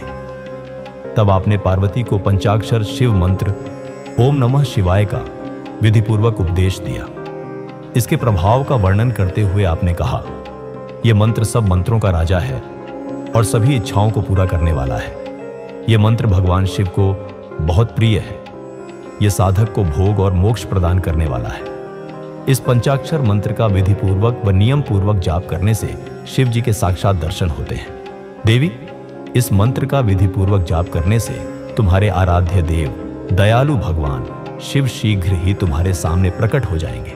अतः तुम शुद्ध हृदय से शिव जी के चरणों का चिंतन करती हुई इस महामंत्र का जाप करो। इससे तुम्हारे आराध्य देव संतुष्ट होकर तुम्हें दर्शन देंगे। अब देवी पार्वती, तुम इस मंत्र को जपते हुए शिव जी की तपस्या करो। इससे महादेव जी वश में हो जाते हैं। उत्तम भाव से की गई तपस्या से ही मनचाहे फलों की प्राप्ति होती है। ब्रह्मा जी बोले, नारद, तुम भगवान शिव के प्रिय भक्त हो। तुम अपनी इच्छानुसार जगत में भ्रमण करते हो। तुमने देवी पार्वती को सभी कुछ समझाकर देवताओं के हित का कार्य किया। उसके बाद तुम स्वर्गलोक को चले गए। तुम्हारी बात सुनकर देवी पार्वती बहुत प्रसन्न हुई। तब मन ही मन तपस्या करने का निश्चय करके पार्वती अपने पिता हिमराज और माता मैना से बोली कि मैं शिव जी की तपस्या करना चाहती हूँ। तप के द्वारा ही मेरे शरीर, स्वरूप, जन्म एवं वंश आदि की सफलता होगी। इसलिए आप मुझे तप करने की आज्ञा दें। उनकी तप करने की बात सुनकर पिता हिमालय ने खुशी खुशी आज्ञा दे दी, परंतु माता मैना ने उन्हें घर से दूर वनों में जाकर तपस्या करने से रोका। पार्वती को रोकते हुए मैना के मुंह से उ मां शब्द निकले। तभी से उनका नाम उमा हो गया। पार्वती के हठ के सामने मैना कुछ न कर सकी। तब खुशी से उन्होंने पार्वती को तपस्या करने की आज्ञा दे दी। उसके बाद माता पिता की आज्ञा पाकर देवी पार्वती खुशी से मन में शिव जी का स्मरण करते हुए अपनी सखियों को साथ लेकर तपस्या करने के लिए चली गई। रास्ते में पार्वती ने सुंदर वस्त्रों को त्याग दिया तथा पेड़ की छाल और मृग चर्म, हिरण की खाल को धारण कर लिया। उत्तम वस्त्रों का त्याग करने के बाद देवी गंगोत्री नामक तीर्थ की ओर चल दी, जिस स्थान पर भगवान शंकर ने घोर तपस्या की थी और जहां शिव जी ने कामदेव को भस्म कर दिया था। वह स्थान गंगावतरण तीर्थ के नाम से प्रसिद्ध है। वहीं पर देवी पार्वती ने तप करने का निश्चय किया। गौरी के यहाँ तपस्या करने से ही यह पर्वत गौरी शिखर के नाम से प्रसिद्ध हुआ है। उस स्थान पर पार्वती ने अनेक फलों के वृक्ष लगाए। उसके बाद पृथ्वी को शुद्ध करके वेदी बनाकर अपनी इंद्रियों को वश में करके मन को एकाग्र कर कठिन तपस्या करनी शुरू कर दी। ऐसी तपस्या ऋषि मुनियों के लिए भी कठिन थी। भयंकर गर्मी के दिनों में पार्वती अपने चारों ओर अग्नि जलाकर बीच में बैठकर ओम नमः शिवाय का जाप करती थी। वर्षा ऋतु में वे किसी चट्टान पर अथवा वेदी पर बैठकर लगातार जलधारा से भीगती हुई शांत भाव से मंत्र जपती रहती थी। सर्दियों में बिना कुछ खाए ठंडे जल में बैठकर पंचाक्षर मंत्र का जाप करती थी। कभी कभी तो वे पूरी रात बर्फ की चट्टान पर बैठकर ध्यान करती थी। सब कुछ भूलकर वे भगवान शिव के ध्यान में मग्न होकर उनका ध्यान करती रहती थी। समय मिलने पर अपने द्वारा लगाए गए वृक्षों को पानी देती थी। शुद्ध हृदय वाली पार्वती आंधी तूफान, कड़ाके की सर्दी, मूसलाधार वर्षा तथा तेज धूप की परवाह किए बिना लगातार मनचाहे फल देने वाले भगवान शिव का ध्यान करती रहती थी। उन पर अनेक प्रकार के कष्ट आए, परंतु उनका मन शिव जी के चरणों में ही लगा रहा। तपस्या के पहले साल में उन्होंने केवल फल खाए, दूसरे साल में वे केवल पेड़ के पत्तों को ही खाती थी। इस प्रकार तपस्या करते करते अनेकों साल बीतते गए। देवी पार्वती ने सब कुछ खाना पीना छोड़ दिया था। अब वे केवल बिना कुछ खाए ही शिव जी की आराधना करती थी। तब भोजन हेतु पत्तों, पर्ण का भी त्याग कर देने के कारण देवताओं ने उन्हें अपर्णा नाम दिया। उसके बाद देवी पार्वती एक पैर पर खड़ी होकर ओम नमः शिवाय का जाप करने लगी। उनके शरीर पर छाल के वस्त्र थे तथा माथे पर जटाई थी। इस प्रकार उस तपोवन में भगवान शिव की तपस्या करते करते 3000 साल बीत गए। 3000 साल बीत जाने पर देवी पार्वती को चिंता सताने लगी। वे सोचने लगीं कि क्या इस समय महादेव जी यह नहीं जानते कि मैं उनके लिए ही तपस्या कर रही हूं? फिर क्या कारण है कि वे मेरे पास अभी तक नहीं आए? वेदों की महिमा तो यही कहती है कि भगवान शंकर सर्वज्ञ, सर्वात्मा, सब कुछ जानने वाले, सभी ऐश्वर्यों को प्रदान करने वाले, सबके मन की बातों को सुनने वाले, मनचाही वस्तु प्रदान करने वाले तथा समस्त दुखों को दूर करने वाले हैं। तब क्यों वे अपनी कृपा से मुझ दीन को धन्य नहीं करते? मैंने अपनी सभी इच्छाओं और कामनाओं को त्याग कर अपना ध्यान भगवान शिव में लगाया है। भगवान, यदि मैंने पंचाक्षर मंत्र का भक्तिभाव से जाप किया हो तो महादेव जी आप मुझ पर प्रसन्न हो। इस प्रकार हर समय पार्वती शिव जी के चरणों के ध्यान में ही मग्न रहती थी। जगदम्बा मां का साक्षात अवतार देवी पार्वती की वह तपस्या परम आश्चर्यजनक थी। उनकी तपस्या सभी को मोहित कर देने वाली थी। उनके तप की महिमा के फलस्वरूप प्राणी और जानवर उनके ध्यान में बाधा नहीं बनते थे। उनकी तपस्या के परिणाम स्वरूप वहां का वातावरण बड़ा मनोरम हो गया था। वृक्ष हमेशा फलों से लदे रहते थे। विभिन्न प्रकार के सुंदर सुगंधित फूल हर समय वहां खिले रहते थे। वह स्थान कैलाश पर्वत जैसी शोभा पा रहा था तथा पार्वती की तपस्या की सिद्धि का साकार रूप बन गया था। ब्रह्मा जी कहते हैं, मुनीश्वर, भगवान शिव को पति रूप में प्राप्त करने के लिए पार्वती को तपस्या करते करते अनेक साल बीत गए, परंतु भगवान शिव ने उन्हें वरदान तो दूर अपने दर्शन तक न दिए। तब पार्वती के पिता हिमाचल, उनकी माता मैना और मेरु एवं मंदराचल ने आकर पार्वती को बहुत समझाया तथा उनसे वापस घर लौट चलने का अनुरोध किया। तब उन सब की बात सुनकर देवी पार्वती ने विनम्रता पूर्वक कहा, हे पिताजी और माताजी, क्या आप लोगों ने मेरे द्वारा की गई प्रतिज्ञा को भुला दिया है? मैं भगवान शिव को अवश्य ही अपनी तपस्या द्वारा प्राप्त करूंगी। आप निश्चिंत होकर अपने घर लौट जाएं। इसी स्थान पर महादेव जी ने क्रोधित होकर कामदेव को भस्म कर दिया था और वनों को अपनी क्रोध की आग में भस्म कर दिया था। उन त्रिलोकीनाथ भगवान शंकर को मैं अपनी तपस्या द्वारा यहां बुलाऊंगी। आप सभी यह जानते हैं कि भक्तों पर दया करने वाले भगवान शिव को केवल भक्ति से ही जीता जा सकता है। अपने पिता, माता और भाइयों से ये वचन कहकर देवी पार्वती चुप हो गई। उन्हें समझाने आए उनके सभी परिजन उनकी प्रशंसा करते हुए वापस अपने घर लौट गए। अपने माता पिता के लौटने के बाद देवी पार्वती दुगुने उत्साह के साथ फिर से तपस्या करने में लीन हो गई। उनकी अद्भुत तपस्या को देखकर सभी देवता, असुर, मनुष्य, मुनि आदि सभी जीव जंतुओं सहित पूरा तीनों लोक बेचैन हो उठा। देवता समझ नहीं पा रहे थे कि पूरी प्रकृति क्यों बेचैन और अशांत है।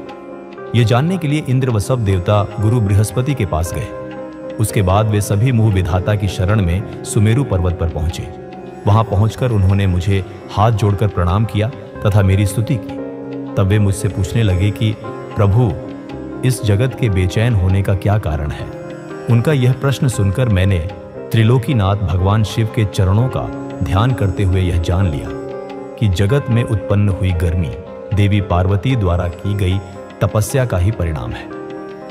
अतः सब कुछ जान लेने के बाद मैं इस बात को भगवान विष्णु को बताने के लिए देवताओं के साथ क्षीर सागर को गया।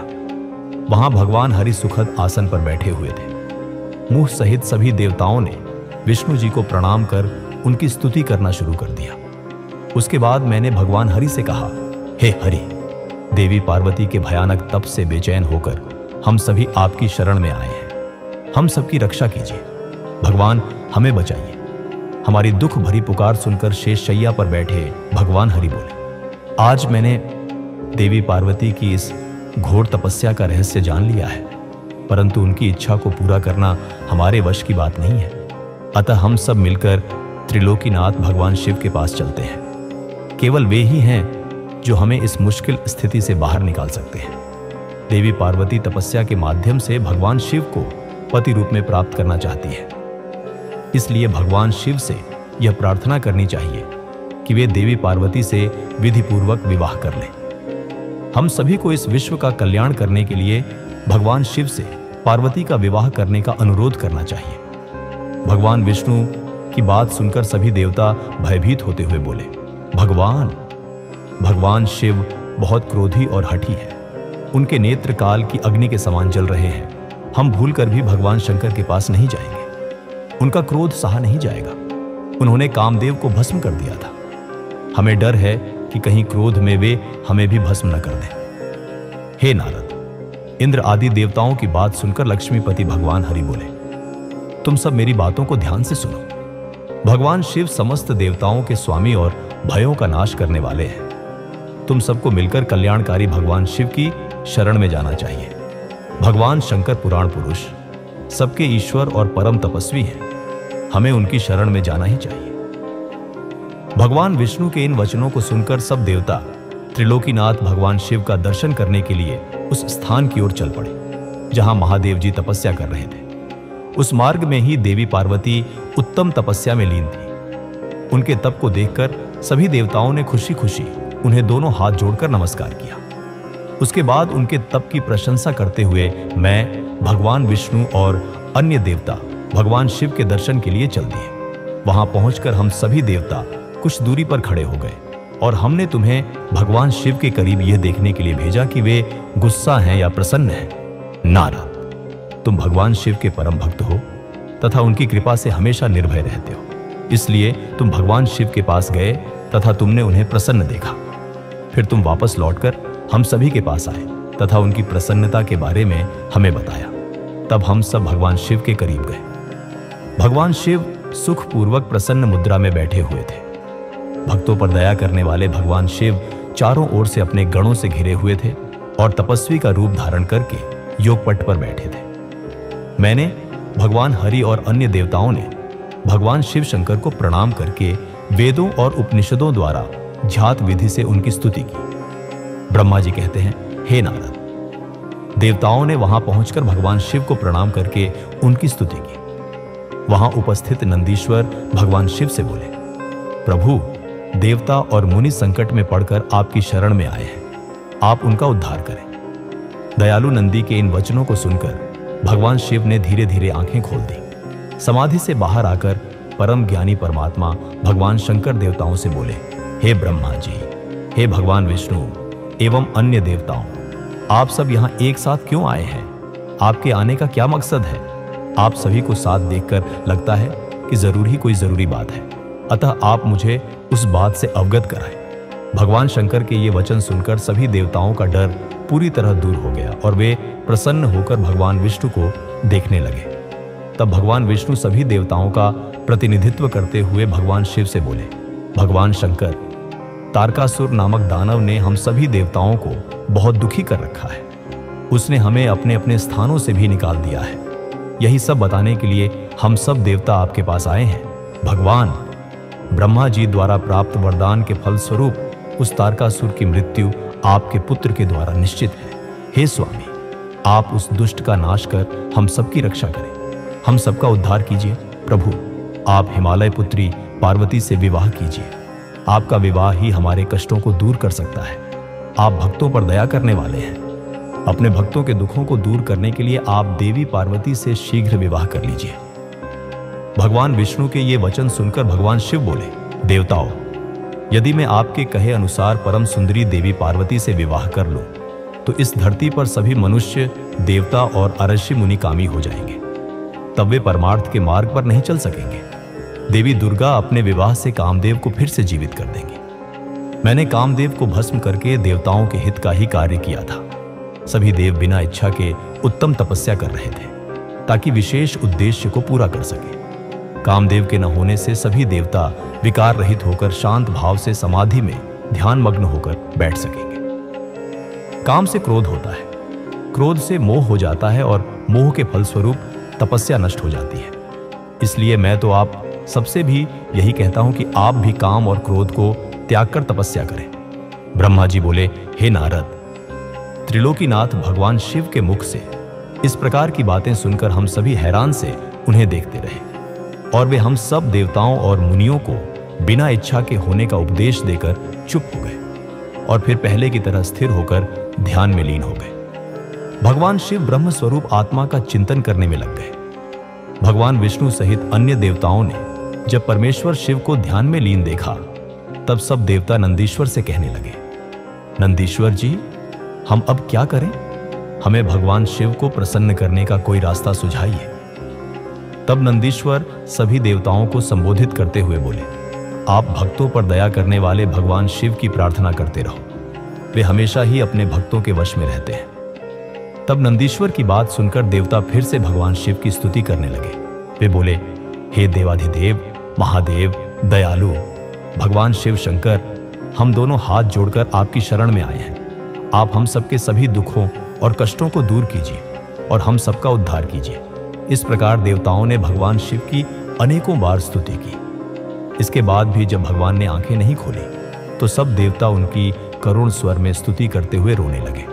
तब भगवान विष्णु मन ही मन भगवान शिव का स्मरण करने लगे और करुण स्वर में अपना निवेदन करने लगे। देवताओं, मेरे और भगवान विष्णु के बार बार निवेदन करने पर भगवान शिव की तंद्रा टूटी और उन्होंने प्रसन्नतापूर्वक अपनी आंखें खोल दी। तब भगवान शिव बोले, तुम सब एक साथ यहां किस लिए आए हो? मुझे इससे अवगत कराओ। भगवान विष्णु बोले, हे देवेश्वर, हे शिव शंकर, आप सर्वज्ञ हैं, सबके अंतर्यामी ईश्वर हैं। भगवान, आप हमारे मन की बात भी अवश्य ही जानते होंगे। फिर भी यदि आप हमारे मुंह से सुनना चाहते हैं तो सुने। तारकासुर नामक असुर आजकल बड़ा बलशाली हो गया है। वह देवताओं को अनेकों प्रकार के कष्ट देता है। इसलिए हम सभी देवताओं ने देवी जगदम्बा से प्रार्थना कर उन्हें गिरिराज हिमालय की पुत्री पार्वती के रूप में अवतार ग्रहण कराया है। इसलिए ही हम बार बार आपकी प्रार्थना कर रहे हैं कि आप देवी पार्वती को पत्नी रूप में प्राप्त करें। ब्रह्मा जी के वरदान के अनुसार भगवान शिव और देवी पार्वती का पुत्र ही तारकासुर का वध कर हमें उसके आतंक से मुक्त करा सकता है। मुनिश्रेष्ठ नारद के उपदेश के अनुसार देवी पार्वती कठोर तपस्या कर रही हैं। उनकी तपस्या के तेज के प्रभाव से समस्त संसार बेचैन हो गया है। इसलिए हे भगवान, आप पार्वती को वरदान देने के लिए जाइए। हे प्रभु, देवताओं पर आए इस संकट और उनके दुखों को मिटाने के लिए आप देवी पार्वती पर अपनी कृपा दृष्टि कीजिए।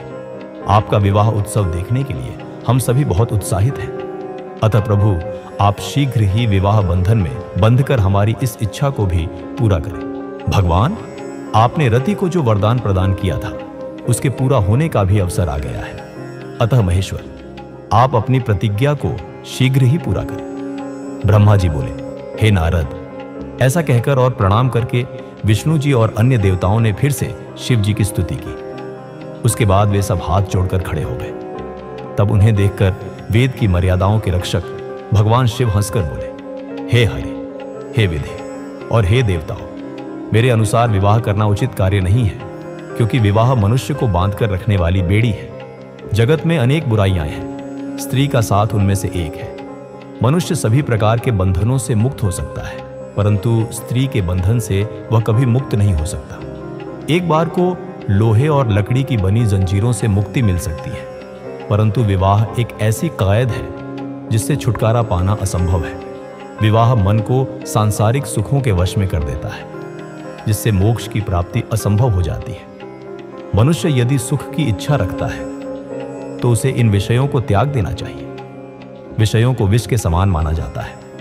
इन सब बातों का ज्ञान होते हुए भी मैं आप सबकी प्रार्थना को सफल करूंगा, क्योंकि मैं हमेशा ही अपने भक्तों के अधीन रहता हूं। मैंने अपने भक्तों की रक्षा के लिए अनेक कष्ट सहे हैं। हे हरे और हे विधे, आप तो सब कुछ जानते ही हैं। मेरे भक्तों पर जब जब विपत्ति आती है तब तब मैं उनके सभी कष्टों को दूर करता हूं। भक्तों के अधीन होने के कारण मैं उनके हित में अनुचित कार्य भी कर बैठता हूं। भक्तों के दुखों को मैं हमेशा दूर करता हूं। तारकासुर ने तुम्हें जो दुख दिए हैं उन्हें मैं अच्छी तरह जानता हूं। उनको मैं अवश्य ही दूर करूंगा। जैसा कि आप सभी जानते हैं, मेरे मन में विवाह करने की कोई इच्छा नहीं है।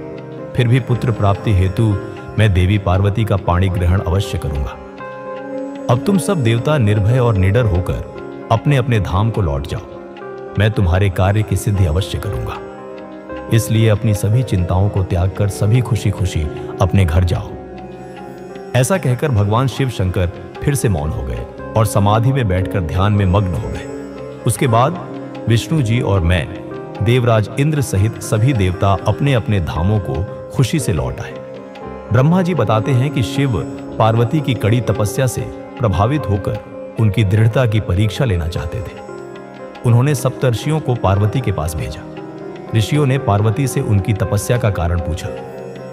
पार्वती ने बताया कि वे नारद मुनि के उपदेश पर शिव को पति रूप में पाने के लिए तपस्या कर रही हैं। यह सुनकर ऋषियों ने नारद की निंदा की और शिव की बुराई करनी शुरू कर दी। उन्होंने शिव को अमंगल, निर्लज्ज, भूतों प्रेतों के साथ रहने वाला और सती को भी दुख देने वाला बताया। उन्होंने पार्वती को शिव को छोड़कर विष्णु से विवाह करने की सलाह दी। पार्वती ऋषियों की बात सुनकर हंसी और बोली कि वे अपने गुरु नारद के वचन और शिव पर अपने दृढ़ विश्वास को नहीं छोड़ सकती। उन्होंने कहा कि शिव साक्षात परब्रह्म हैं और वे किसी और से विवाह नहीं करेंगी, चाहे कुछ भी हो जाए। पार्वती ने ऋषियों को प्रणाम किया। और फिर से तपस्या में लीन हो गई। सप्तर्षि पार्वती के दृढ़ संकल्प से बहुत प्रसन्न हुए, उन्हें आशीर्वाद दिया और शिव के पास जाकर सारी बात बताई। सप्तऋषियों के जाने के बाद शिव ने खुद पार्वती की परीक्षा लेने का निश्चय किया। उन्होंने एक तपस्वी ब्राह्मण का रूप धारण किया और पार्वती के आश्रम पहुंचे। पार्वती ने ब्राह्मण का सत्कार किया और उनके आने का कारण पूछा। ब्राह्मण रूप में शिव ने पार्वती से पूछा कि वे कौन हैं और इतनी कम उम्र में इस निर्जन वन में इतनी कठोर तपस्या क्यों कर रही है। पार्वती ने बताया कि वे हिमालय की पुत्री हैं और पूर्व जन्म में सती थी। उन्होंने दक्ष के यज्ञ में अपने पति शिव के अपमान पर देह त्याग दी थी। अब वे दोबारा शिव को पति रूप में पाने के लिए गंगा किनारे कठोर तपस्या कर रही है, पर सफल नहीं हो पाई है। उन्होंने कहा कि वे अब अग्नि में प्रवेश करने वाली है, क्योंकि शिव ने उन्हें स्वीकार नहीं किया। पार्वती यह कहकर ब्राह्मण के सामने ही अग्नि में कूद गई, पर उनकी तपस्या के प्रभाव से अग्नि ठंडी हो गई और वे आकाश में उठने लगी। ब्राह्मण ने हंसकर कहा कि अग्नि का उन पर असर न होना उनकी तपस्या की सफलता है, पर मनोकामना पूरी न होना असफलता है। उन्होंने पार्वती से अपनी इच्छा बताने को कहा। पार्वती ने अपनी सखी विजया को उत्तर देने को कहा।